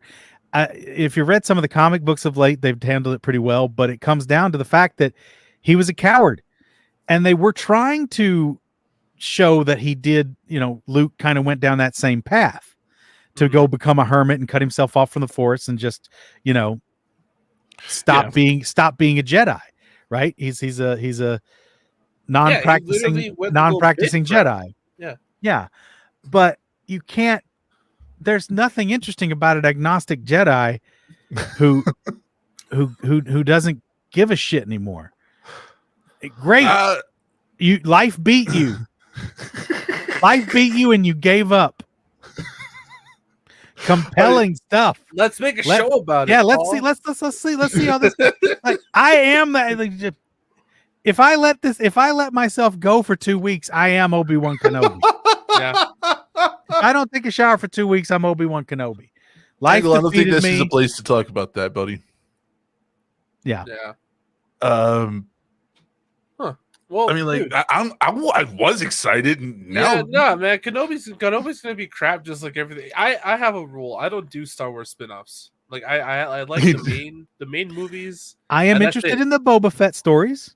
So, I'm not. Like, oh, well, yeah. I'm interested in the Boba Fett stories because, I don't know. The Book of Fett. I'm not because I'm fucking tired of people saying he's a Mandalorian. Like, that's the one thing that pisses me off. Like I'm willing to listen to anything else. No, he's never. None of the Fetts are Mandalorians. They just stole the fucking armor. None of the Fetts are Mandalorians. None of them. You understand how that can be confusing, right? Yes, that he's wearing the armor of a Mandalorian, and the Mandalorians don't fucking like it. But even again, in like the series, with that, but that's the nature of the Mandalorian people. Yeah. They are peopled by adoptees. It's like saying somebody's not really a Quaker. Well, they don't have sex, so there are no real Quakers. They're people who were adopted into that community. You know what I mean? That's the thing. So there's no technically true Mandalorians. Okay. The Mandalorian, the title character from The Mandalorian, is not a Mandalorian. No, he didn't he's grow an up on adoptee. Mandalore, right? That's the thing. So you gotta. I feel like you give that. I can give that. Fine. I can't because everybody took the oath. Everybody at least belongs to one sect or another. Boba Fett and even his father Jango were just fucking dudes in armor, and then they used similar tactics and they used similar gear, but they didn't take the oath. They didn't take the credo. He's an agnostic Mandalorian. He's a non-practicing Mandalorian who's basically just become a hitman. Non-denominational Mandalorian. Yeah, non-denominational Mandalorian. Yeah. Oh my god. Yeah. If I had, like, that would be like the episode title. Like if I didn't already have non-denominational Mandalorian. Mm-hmm. So I'm Mandalorian, but I don't go to church. That's fair. Oh But my god. if you haven't read that story, Bloodlines is some of the best stuff in the EU. I need to check it out. Oh man, you can read that whole saga, or you can just read Bloodlines. Karen Travis knows how to write Star Wars, and that book is awesome. And that book, and because Favreau knows how to do it, I'm hopeful. Now, but I do not care about Obi-Wan Kenobi anymore. I mean, another character that they just kind of threw into the bus. I agree with that because like I said, go ahead. Yeah. We know how it ends. We know what happens to him. So who cares, right? Like we kind of saw. We never saw the beginning. We saw the middle part, and we saw the end. We don't really need the beginning. Well, I don't know. I don't know what time period. That's my opinion. I don't know what time period Kenobi's going to be focused on, and we do know that Qui-Gon Jinn is going to come back as a Force Ghost. We do know that Hayden Christensen is coming back as Anakin. Ghost. So it's going to be right in between Anakin and but it's something. I don't know. If it's after Qui-Gon, it's after Mace or whatever his name is. They could also do a Witcher and jump between timelines and you know what happens at what point. But I mean, like, I don't know. Like, I was excited. Now Paul just took that out into the backyard and beat it to death with a baseball bat. Hey man, I just can't get excited because I've been hurt too many times. I'm not gonna get hurt again. Mandalorian made me feel more Star Wars than I have in 30 years. It's I can honestly say crazy. that. You know, Mandalorian. I'm like, that's it. That's all you got to do. Create some characters that talk about each other and care about each other. Yeah. Stakes. I think consequences. Yeah. I think that's what a lot of the Star Wars was missing, was the idea that that people are caring about each other, and like so much of this got filtered down into Rebels and into Clone Wars that, you know, we didn't get to see it in the movies, and therefore Rebels and Clone Wars had more heart going for it than the fucking movies did. Well, that comes down to animators have to be actors, and that's why when you get into animated stuff, that's why I'm such an animation freak anyway. Is there's nothing there unless there's character. Yeah. You know, Pixar. Tell me a story. Out. Don't just show me shit. Yeah. Pixar figured it out with a fucking lamp. You know, they got Luxo Jr. and you care about the lamp and its baby lamp. Yeah. You know, no words. And it's just show, but you have to be theatrically minded when you're creating characters and watch what they do. I tell my improv students all the time, think about some of your favorite movies and your favorite film performances, and your favorite actors. A lot of times your favorite moments, they're not saying anything. They're being quiet, reflective. They might be doing something. Yeah, probably. But that's the whole thing. But they're not. The dialogue is so unimportant. The dialogue is so secondary to the message behind it. And I get people. That's what part of my training on space work. That I can get. I can get behind that part. Part of my training on space work is that's why space work is so important. When you're in an improv scene and you're actually doing some kind of activity, that you want to be as concise and realistic with it as possible. Because, and this is my mantra for space work at its best is an extension of your emotional state. So we can learn about a character by the way they turn on the engines for their spaceship.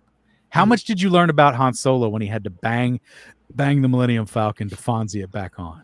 Yeah, kind of like more than a couple of times, and even in the new series, talking about like pieces of it that have rotted off and gone bad. So, yeah. Yeah, but, you know, he doesn't have to say anything. He turns on his engines, everything's going good, and he has to beat his own. Yeah, he has to beat the machine, and it comes back. And okay, you know, just that tells you a lot about who he is, and how familiar he is with his environment. Yeah, how familiar he is, and how he attacks problems. Yeah, right. Brute force. He's not going to go get an owner's manual. No, I mean, hit the side of the ship until it works. I mean, let's I want to throw a scene into that. I really do because that kind of has my brain active right now. I want to talk about the last scene of the fucking Mandalorian where Luke walks in and just decimates everything. That to me was exactly what you're talking about right now. The context behind I have a couple of questions. Why does this have 4 dislikes and 1 like? And what is this podcast even about? We are just a nerd podcast. We're just talking about nerd stuff. And right now we have Paul Mattingly of Ice Cream Social, and we're talking Star Wars. Why it has 4 dislikes, I have no idea. I really don't care. The internet is toxic hell trash. Whatever.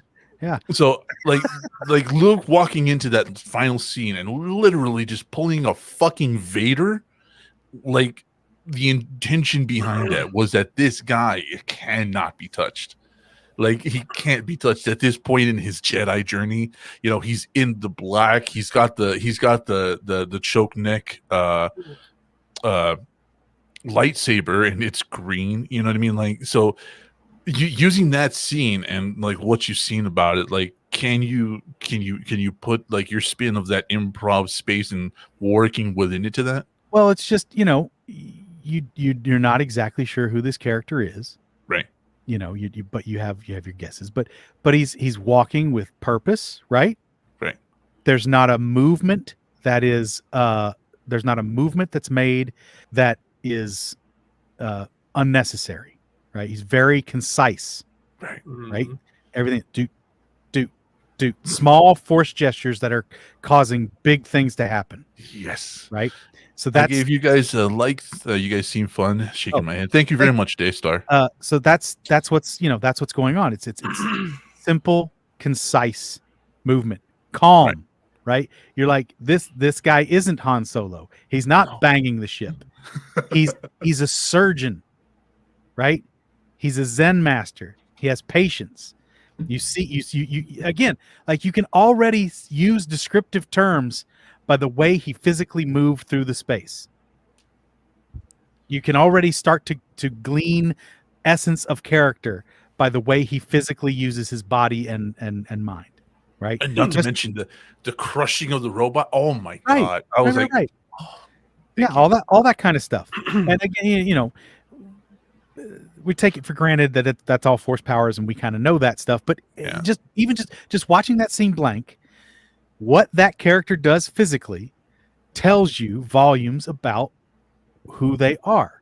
Yeah, without dialogue, without a single fucking line. Doesn't walk out of the ship and go, "I'm Luke Skywalker. I've now become a Jedi Master. My powers are beyond your understanding. You can't mess with me. You should just get out of my way." No, he just goes forward, does what he has to do, and we start to understand things about that character. Yeah. We also start to understand things about that character from the silent reactions of other characters. When including Moff, what's his name? Yeah, Moff. What I can't remember his fucking name. He loses his shit when he sees that on the monitor. But does he say, "Oh my God, that's Luke Skywalker coming to kill me"? No, that was me. Right. But his reaction, because that actor is a genius also. Yeah, he is. He's able to, just through his physicality, like he physically shrinks a little bit. He's got a darksaber in his hand and he's losing his mind from sheer terror. He just got what is ostensibly the most powerful MacGuffin in this universe in his hand. Yeah. And now he's full of fear. That starts to give you all these stakes and all this understanding of the threat that this new entity possesses. It's not... I'm not saying anything that people don't understand. The screenwriters have studied for generations. Yeah, and that's why I wanted your rant on this. But why they don't employ those kinds of maneuvers in any of the previous 3 films or the prequels, why they don't make films about character and character reactions, I don't understand. I haven't seen anything about what you guys are talking about. Dude, you haven't seen Mando? You need to. I'm sorry for the deadly spoilers. No. He's had more than enough time. Fuck him. Nathan Christensen, a scoop says there. Now it has 2 likes. Welcome, Nathan. Awesome. Thank you, Nathan Christensen. Meg is here. Hola. Good to see you, Nathan. Take it back to Empire. Yes. All right. My favorite. One of the every Star Wars fan's favorite, right? I mean, don't lump me in with these. What's the what's going on when Luke goes into the cave? A lot. Yeah. Yeah. What's being said? Not a thing. Nothing. No, nothing. Silent scene. Well, yeah, you could also apply the same thing to like Darth Vader walking into the. Absolutely, his entrance onto the. Yeah, the captured. Like not a damn word is said, but you just feel the Have you seen that TikTok with the dog who watches that scene and freaks out? Yeah, there's a dog watching that scene and he freaks out when Vader comes onto the scene. He gets up and he hides behind the fucking couch because he's looking at Vader. Visually telegraphing information. They're like, "Wow, this guy bold, walking onto the scene. There's a bunch of clear killers surrounding him who are obviously subservient to him. Yeah. And he also has no fear about the fight that was going on. He's not Or not taking carrying a any weapon. damage. He doesn't appear to be carrying a weapon, and does not care. His nonchalance and his powerful move. It's all physicality, the way you hold yourself. So again, I'm getting real improv-y here. Oh, let's do it. Come on. There are hit me, come on. there are three keys to character when I teach Right. improvisation. Mhm. Physicality, vocalization, Hold on, I'm writing and it down. what's the other one? Oh shit. Physicality, vocalization, and oh my god. Why am I Dick drawing a size. blank? No. Hammer in the bag. Oh, Kind of- emotion. Emotion. Okay. Which is arguably the most important. Those are the three keys Okay. Hold on. to a second. create we gotta- physicality. We got a question in the chat. Gregory Yeah. Buttocks says, "Hi, can I ask a question here?" Yes, you can, man. Yes, ask away. So physicality, vocalization, and emotion are the three Right. keys to create a memorable character when you're entering an improvisational scene. Physicality is big in improv because the way you hold yourself, and like if you come on with a limp or you come on with wiggly arms or something, if you create something that's very specific physically, it's going to be easy for the rest of your party to remember that character when it comes back again later in another scene, and it's going to be easier for you to top right back into it. So, that kind of thing. Right. Then vocalization, Mhm. right along the same kind of path. How you sound. Darth Vader, excellent example of vocalization being a big Right. part of his character, right? His vocalization is probably half of his character. You get, 3/4 of his character. at least, right? Like, Yeah. like that's what it's about. How you sound. Your the not only your volume, but your speech patterns. Are you a character that cusses a lot? Are you a character that only talks like this and that says something about who you are and what your life experience has been, right? This is a different character. It's different. Yeah. There's so many myriad ways to represent, but again, it also falls in with physicality as easily recognizable when it returns in another scene. Yeah. And then finally the icing on the cake is emotion. And emotion flows between both of those and informs both of those, and vice versa. That's why it's tricky. All three things inform each other.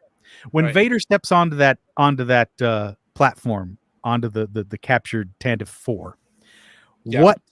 what emotion do you see emanating off of him immediately? What's your first reaction? Oh, this is my house now. Yeah. Give me a raw emotional term for it. A raw emotional term would be dominance. Dominance, great. That's a very specific emotional Yeah. term. What do you feel the same thing, Mustard? I would say, like he's assessing the situation. Like, what's that called? Like, Inquisitive? no. He's aware. He's super aware at that moment. Yeah. Okay. He's aware. So he's got his vigilance up. Aware and assessing. Yeah. Yeah. Okay. Interesting. Yeah. And then what's his physicality? How's he holding himself? He's super confident. He's super confident. You just Yeah. pick that up immediately, right? Oh yeah. Like, this guy He's is walking shoulders back. right. Shoulders are strut, back, Yeah, strutting. Do you think he's strong? definitely. Right. Yeah. Yeah. What physicality, vocalization, and emotion. And we already talked about vocalization, how strong that is with him. Oh, yeah. And what's the emotion that rings out from that voice? That's Is it's cold. It is It's dark. cold? It is evil. Mm-hmm. Angry, I think even some fury behind it, like the way he fury, speaks. sure, fury, Yeah. even stronger than anger, I would say. Yeah. So in mere moments, you start to get a picture of a character And it through- checks off all three. through the pieces of the puzzle that give you character. And in improv, you don't have costumes, voice modulators, and an AD framing you up just right. You have to do all that yourself. You're the director also in an Yeah. improv scene, so you have a lot of extra work to do. So in those moments, you have to very quickly make clear, concise decisions and put it out there as to what you're feeling, how you're moving, and what your motivation is behind that. And I think it's really neat that we can juxtapose that entrance to Luke's entrance. Yeah. And we can mean, that's- juxtapose it just right. Apples and trees, right? I mean, that's the thing. That's his kid. He's got to have a little bit of that in there. That's his kid, and that makes sense. But look at entrances from the prequel trilogy. Look at entrances from the new series. Very vague and kind of boring. Yeah. Vague is the key word, Mustard. Yeah. Vague is the key word. Specificity is so necessary to move things forward and to let the audience trust. Yeah. Everyone in these new movies is so scared to offend or create a character that not everyone's going to love instantly that nothing gets done. Nothing gets done. And that's the problem with early improvisers. They don't want to make hard choices that they feel they're going to lock themselves or their partner into. But that's a gift. Then it's being locked into a choice is such a gift. You have a wall to bounce off of. You have a step to start from. Otherwise, you're just a vague, wishy-wash thing. Yeah, boring. It's like boring. So like again, so describe Poe. What's his physicality? It's fucking boring. Boring. Let me answer this question real quick. What are some tips to improve voice modulation? I don't know. That is way too broad a question, man. You have to narrow that down incredibly. Voice modulation. Yeah. Are they worried about our modulation? I don't know.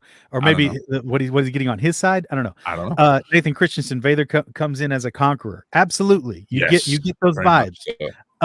So. So again, seriously, like let's describe Poe. Describe Poe's physicality. Average. Okay, again, you're right. He's just a guy. Yeah. He doesn't hold himself cocksure exactly. He doesn't hold himself like a wimp. He's just there. He's just there. What's his vocalization? Average. He doesn't really get super high, doesn't get really super low. He yells occasionally. He's a bit aggressive. Yeah. A little aggressive on his tone. A little. Yeah. What's his emotional state? Average. Average. Well, again, like that was part of the problem, right? The very first scene you see him in, he's kind of when Kylo is threatening interrogating him. Yeah. Right. Yeah. How does he respond? With sarcasm. It's kind of a frenzied response. And what did we say about sarcasm? We can't trust him. You can't trust it, and it doesn't move anything forward. Yeah. It's an emotional shield. And I think, and you can't put up your emotional wall immediately when I don't know where you come from as an emotional at all. And another thing is that it's too easy as a writer to make funny dialogue than it is to actually create something meaningful and serious. Well, if you want to get real deep into the whole thing of it, this is more my comedy partner Matt. He really goes on the whole thing of comedy comes out of tension. Comedy is. And I've learned this in different ways from a lot of different teachers. Liz Allen talks about the humor rubber band, the funny rubber band that you keep pulling back. The more tension that there is in a scene, the higher the stakes. Yeah. The bigger the release can be when something humorous or even just out of place or whatever does happen.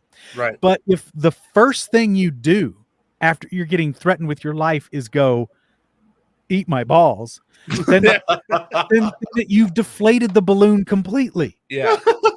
And then you clearly feel like there's no threat. Yeah. And you're not only undercutting your own emotional stakes, but now our grand villain for an entire new trilogy has been turned into a joke. Into a bitch. In 2 minutes of the beginning of the fucking movie, you've turned the threat that Kylo poses into a joke. And granted, that's sort of his arc, which fucked up decision to make the arc of Kylo Ren. He's dumb and nobody likes him. I mean, well, hold on. Let's pause that. Nobody likes him. Yeah, poor Ben. Let's pause that. Let's not remember that in the extended universe, Han Solo's kids that are named Anakin and Jason Janna. Jason. Right? Jason Janna, Jason and Janna and Anakin, and one of them does literally try to follow the fucking dark side in the extended universe, and it is laughed out of it, like literally laughed out. Like, what? I'm sorry, what? You're a Solo, and you're trying to come here? Nah, No. You're never gonna commit to this side. Please take your shit and leave. Thank you. Yeah. Thank you. We're not gonna track you. No, we're not gonna bother. No, just you're a joke. Please just go. You're making the rest of us look bad. Just go. Thank you. And that's basically what happened to Kylo, right? He was like essentially the garbage boy. Yeah, right? no, and it happens in the books, and it's so horrifying in the books, right? Because there's this giant buildup, like Paul, you know what I'm talking about. There's this giant buildup about like Anakin and the name and the path of the dark side and why Luke is involved and why Leia is involved, and then he gets to like this maestro character, and the guy's just like, "You're Solo." No, no. And it's one thing to be denied the career and life that you want by a mentor. Yeah. But it's another.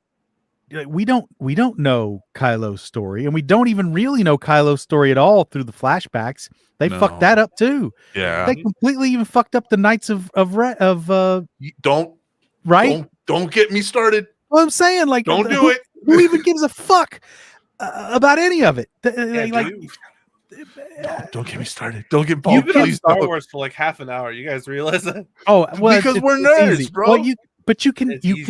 There's so much good there, and I love what Nathan just said. If you created Jar Jar, you'd watch your steps forever too, and that's another one that you start watching more of that, and you realize Jar Jar would have been an awesome character if they had if they'd stuck with him going dark, which was what it was all about. Seen that? Dude, it's legit. He is a Sith master. He is a Sith Lord. Yeah. And they chickened out at the last minute. They chickened out. It's awful. Why did they include all the scenes they did? Oh, have you seen those actual scenes where he's mouthing the words? Like he's totally able to control people. Shit. Amazing, amazing. All those and all those jumps that he can do and all that shit. Yeah, he's just like in there, like. And when you see those artist renderings of him going like full velociraptor ears spread out like death, and just he would have been an amazing villain. And what a journey! What a journey! What a wonderful thing to see happen. Wait, what the fuck? But we're not allowed in this new iteration we're not allowed to have consequence, and we're not allowed to have characters that people dislike. Look at that. That's so cool, man. Like, who do you even you can't even dislike Kylo Ren? By the end of the fucking series, what a joke! I'd rather you dislike him, but you don't dislike him through the actions of the filmmakers and through the storytellers. Yeah. You dislike him because you're like, what a bag of crap this whole thing turned out to be for poor Adam Driver. But what a bag of dicks! What a bag of crap! But he never does anything that's so irredeemable. Other than murder his father. Well, but it comes from nothing. Nobody cares. There's no point though. There's no point to it. Like, it doesn't like unlock a secret fucking plot line that we never knew, or like he doesn't go anywhere. It's like okay, he's dead now. Bye, if there was some sort of Sith ritual where he comes and brings his bloodied saber and lays it on a plate, and they do some kind of incantation, and it's like, this saber not only has been modified by you, but now it is christened in the blood of your enemy. And but then it gets too dark. See, that's exactly, it was going to go too dark, and they got scared because Jar Jar as a Sith is terrifying. Yeah. Look at that. Look at that. Dude, I wouldn't fight that guy. Yeah, Kylo Ren shirtless is all I have to say. What Jar Jar was the first Disney character, and they could have saved it by letting him develop instead of staying a comedic role. Yep. I look. That's what we're saying. You're agreeing exactly. That's exactly it. It is. They threw it in the toilet. Frightening. There's so many examples in Phantom Menace where he is clearly manipulating stuff. When he juggles that wrench. Yeah. When he gets zapped and he accidentally throws a literal wrench in another pod racer's pod. Like, whoops, well, I'm so clumsy. I totally sabotaged this man's engine. By accident. Yeah, exactly. Easy. Exactly. Yeah, evil Jar Jar would have been dope. It would have been awesome. And you can kind of tell when you look at the other Gungans and the way that they, many of them, they don't. Out. They're scared of him, right? Yeah. At the beginning, they're scared of him. Oh yeah, they're like this bitch. This caused guy is so not much cool. trouble. Yeah, that Get we him the kicked fuck him out. out. Like, Yeah, get him out. but they chickened out, man. They God chickened damn. out, and they let I don't know whose decision it was to go with that vocalization for him, but boy, oh boy, was that a mistake. Well, you've heard the original cuts, right, of the actor in the suit, and Mm-mm. his are a lot more. Even the speech pattern is much more normal than like the whole Gungan thing they decided to do. They didn't have to go for that whole level. No, of weird. Evil Jar Jar is dope. Misa kill many Jedi. Misa makes sure you suffer. Yeah, yeah. Evil Jar Jar would have been awesome. It Look at would have been this. awesome. Yeah, see, look, he even says it in an interview that he regrets it. Oh yeah. Yeah. that Oh yeah. sucks. No, Ahmed Best, poor guy, he got suicidal over the whole thing. That was man. bad. Poor Ahmed Best. He went through it. Yeah. And that's the whole thing too. That's the other thing that gets me so upset with Star Wars is that from Ahmed to Finn, who's that performer's name? It's terrible. Attack Finn? the Block. Yeah, Finn's Yeah. Boyega, John Boyega. John Boyega. You want to? He's I so mean, good. we can get into a whole nother discussion on What Lucas and Race. He doesn't handle black characters well either. And it's just that character was just done dirty. It was. Finn should have become a Jedi. He should have. I absolutely agree with He's that. force sensitive, right? He's a force user. He's not And that force was- sensitive. He's a force user. Yeah, and that was a big thing that they were hinting at with the second film was When he that picked up not the only Jedi or people who are of that certain bloodline Born, can yeah. truly, you can learn, anybody can be a Jedi. It's the whole anyone can be Spider-Man kind of thing, Yeah. which is a great thing to put out there, right? That's Sometimes, that's a kind of. wonderful message to put out there. But then they just threw it away. They threw it away in the most gross cavalier way. Like, not only can only Jedi be Jedi, but even dark Jedi are all just created by this one weirdo that's been living in a cave for 50 years. What pissed me off the Joke. most was that they refused to make gray Jedi a thing. They fucking refuse it. It's in the books. Mhm. It's all discussed in the books that there is a gray Jedi, that there are great Jedis, and that they do great things. And even fucking Qui-Gon Jinn was supposed to be a gray Jedi. That was literally supposed to be set out to be canon, but they didn't want there to be a third option. So they canceled him being the gray Jedi. And Mhm. I have always said that the entire Skywalker series starts with the death of a gray Jedi, which is Qui-Gon, and ends with the birth of a gray Jedi, which is Rey. And that's the way I capped it off. And I say everything between that is kind of how you interpret it. And it's a very good possibility that at some point that arc was talked about and even thought as part of a Oh, yeah. possible way to take it. But when you learn about how JJ just had no plans for what the third one was No. going to be, he didn't No. up to like 2 weeks before they're shooting the final stuff. He doesn't know if Rey is really from Palpatine or not. They don't know. Yeah, well, and I blame what's her name, the one that was running it at the time, who was, when you go to a company and you say, okay, I want to make a Star Wars movie, they say, do you have a concept? They say, yes. Okay, well, what is your concept? Because we have what we want to make. So let's go ahead and talk this out. We'll combine concepts and we'll go forward from there. But this chick was just like, I just want to give it to whoever the fuck and just let them do whatever the fuck. And so when JJ, somebody who's very used to not working on someone else's fucking IP, came in, they were like, yeah, just have it. Just go. So Grave Robber. So here's another.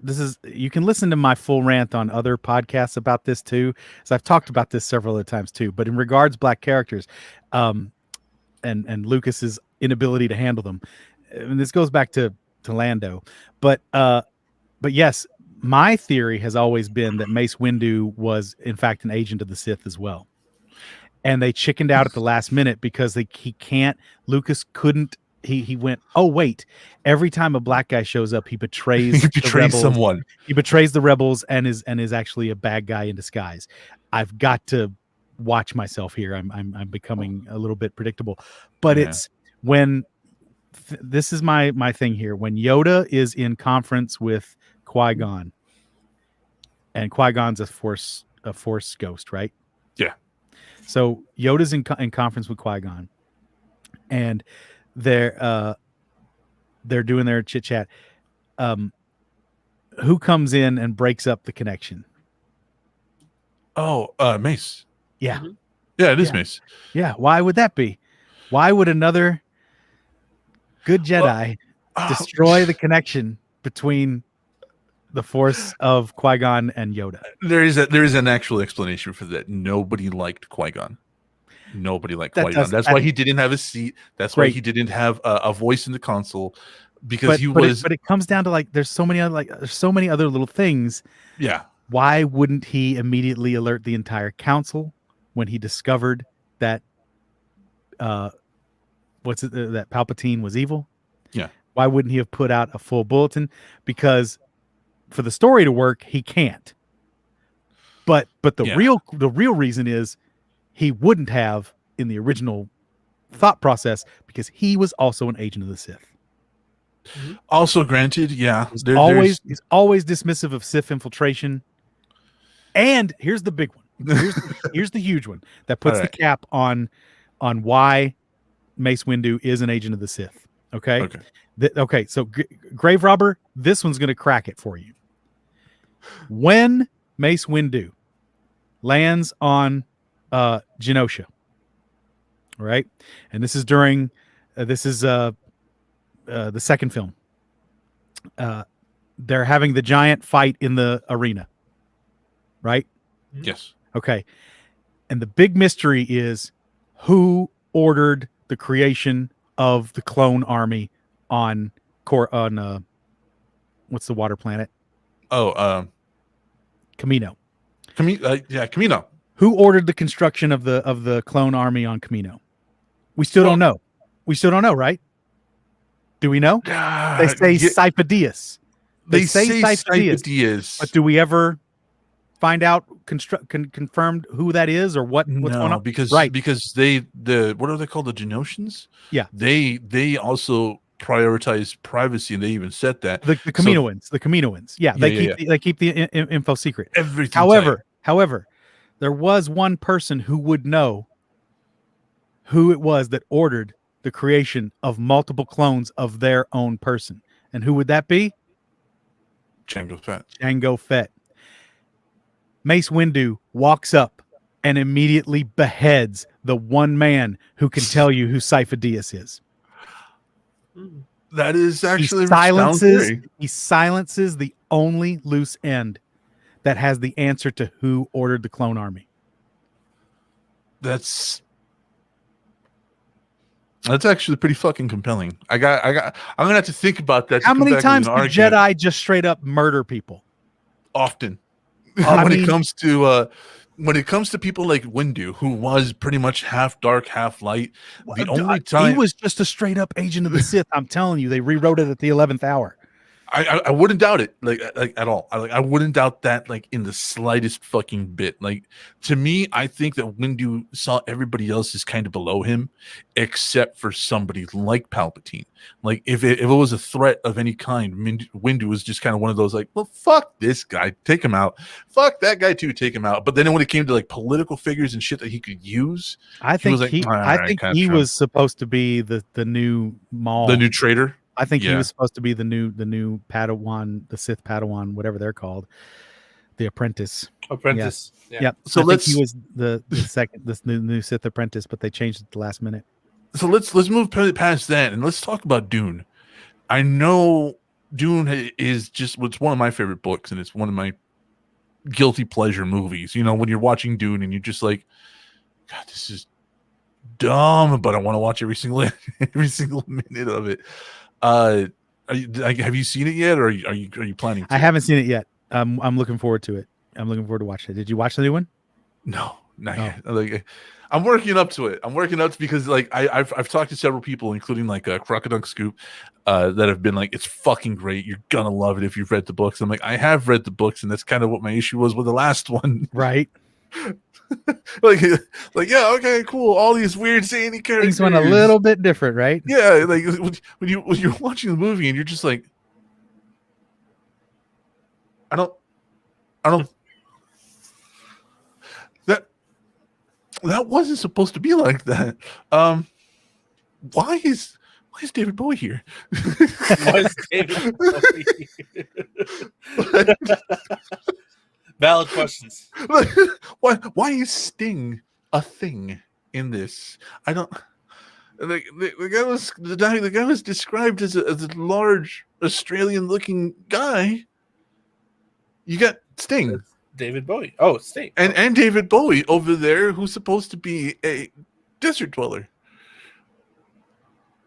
I'm excited. I'm excited to watch the new one, dude. I'm fucking stoked. I'm probably gonna watch it after this. After we wrap with this, but I really wanted to know about Dune because like How do we watch it? Is it on It's on HBO Max? It's on HBO Max, and there was so much cool shit that was introduced to there, and it kind of was like, are they stunt casting with Jason Momoa, or is he gonna fit the character? Do you guys think? I have no idea. Which Like- character is he playing? Again, I don't watch previews, so I don't know. Is he in the Patrick Stewart role? He's the guy. I think he's in the Patrick Stewart. I think he's a mentor. That sounds fine to me. That sounds fine. Yeah, because like Mhm. he's the jaded warrior. Mhm. He's a jaded warrior that teaches the young king. So there's a lot of it there. So I was just like, I was wondering if that's like a stunt cast or if you guys think he fills the role, because like me rereading the book just a few years ago after first hearing of the reboot, I was like, is this another David Bowie? No, I think it's probably better than that. But I mean, everything now is stunt casting to a point. It's all names. Yeah, Yeah. very true. But we have been going for a while, and Paul, you're coming with us to the post show because we got a lot of stupid shit to react to, and not just Okay. straight up nerd shit. So, but just to preface this, because we are going to have to talk about it on the post show, we do have a new number one, "Industry Baby" by Lil Nas X. I haven't seen this video. It has Paul? Jason Momoa. Haven't seen it, but I'm sure it's good. It has Jason Momoa in it. It has Jason Momoa. I'm not What kidding. the fuck? Love seeing that you aren't actually in the wrong house, says Nathan Hot Dog Scoop. Well, yeah, it's I don't know if he is. There's people behind him that really Yeah. looking at him with a scared eyeball. Oh yeah. But Paul, we do have a tradition of our guests helping us sell our Patreon. So would you mind, please, telling everybody what they get for the low cost per month? Let me. Would see you like me if to I zoom in can a little bit? Zoom it in for me there, please. Yeah, because my old Alright. eyes are not what they used to be. Let's take this in for. Is that better? It's getting there. Can you make the thing even that- bigger? Okay, I think I can. Yeah. Okay. All right. Yeah. Okay. There we go. All right. So just scroll up as we go. All right. So if you want to join and become a Patreon for for the VT network, Yes. what you want to do is you could just, for as little as $1 a month, you can join as a First Blood member, and from that you will be able to name. You can choose a name or of choosing in the credits of every episode. Your name will pop up in the credits. Yes. Is that the only thing on that one? That is the only thing on that one, because it's literally, well, we're going to expand it. We're going to expand it. We're going through an I expansion. say you just got to scroll up for me so I can see the rest of the rewards. Oh no, that's it for that one right now. Okay, there we go. Now we go. All right. So if you join at the $3 a month level, you will get the name of your choosing in the credits of every episode. You will also get access to the post show that releases every Wednesday, and you'll get a minute with DJ. That he's going to pick up this week. Look at that. If you want to go in for $5 a month, still incredibly affordable. You can get access to the monthly movie reboot. The monthly movie roast. I'm sorry. You can get access to the post show every Wednesday. You get your name read out loud at the end of every episode, name of your choosing in the credits of every episode, and stickers each month. Also, a giveaway every 3 months. You get registered for that, and a minute with DJ. So lots of value as the tiers go up. Oh yeah. 3 simple selections to be made. Yes. Put your money where your mouth is. Help out these nerdy guys. Boom. We appreciate it. Yes, very much so. Mustard. Yes, sir. Where the fuck is it? I don't know, man. That's I'll find it. give me a sec here. I lost the goddamn. Oh, there. All right, Mustard. Sell him the merch. Yo, we got everything, bro. We got hats. We got pillows, stickers, and we got what else? What else? We got bath mats, shower curtains. We got mouse pads. Redbubble. No, what is it? Redbubble. VTnetwork.redbubble.com. Yes. Yeah, and if the prices are too high, let us know. We can lower them a little bit. We don't really care about making money. We just want you to wear our stuff in public. If you want to be associated with us. Yeah. Yeah, we got a whole bunch of shit. Check it out. VTnetwork.redbubble.com. There you go. And this is your design, Mustard. You did this. Yeah, you know what? I'm gonna make another one, man. We should probably get that one off. Probably take that one off. I'm gonna make another one. I'm gonna get it to Procreate. I'm gonna get in there, do something nice. All right. Well, I will. Let me close that out. And everybody, and don't forget the disgusting dead man segment. Yes, if you buy merch and it equals up to a total of $7 or more, and send me a receipt, you can send me a video in an attempt to disgust me and make me gag or ruin my day. Yep. And that is by $7 worth of merch. Let me know. I'm also actually just thinking about making that a tier. Just tier $7, and one of those tiers is once a month you get to submit a video to discuss the dead man. I'm thinking about it. How about once a week you get one video? Oh God, once a week? yeah, dude. Once a week? Oh my God, like $7 of hard-earned money. To a bunch of fucking jackasses like us. And they need something, right? I don't know. Paul, what do you think, man? Once a week, once a month. Now, what do you think, Paul? You're deciding my fate once here. a month. Okay, once a month. All right. $8. But anyways, if you want it once a week, fuck. All right. So, Jesus Christ, I hate you guys. That's 2 for 2, though. We need a tiebreaker. Somebody else needs to vote in. I think Grave Robber said he wants it once a week. So there you go. Yeah. So, that's Mustard and Grave Robber. Me and Paul want it once a month.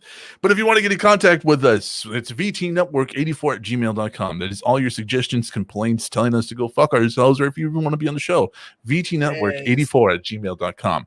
Anything else on any social media, you're going to find us at vtnetwork2.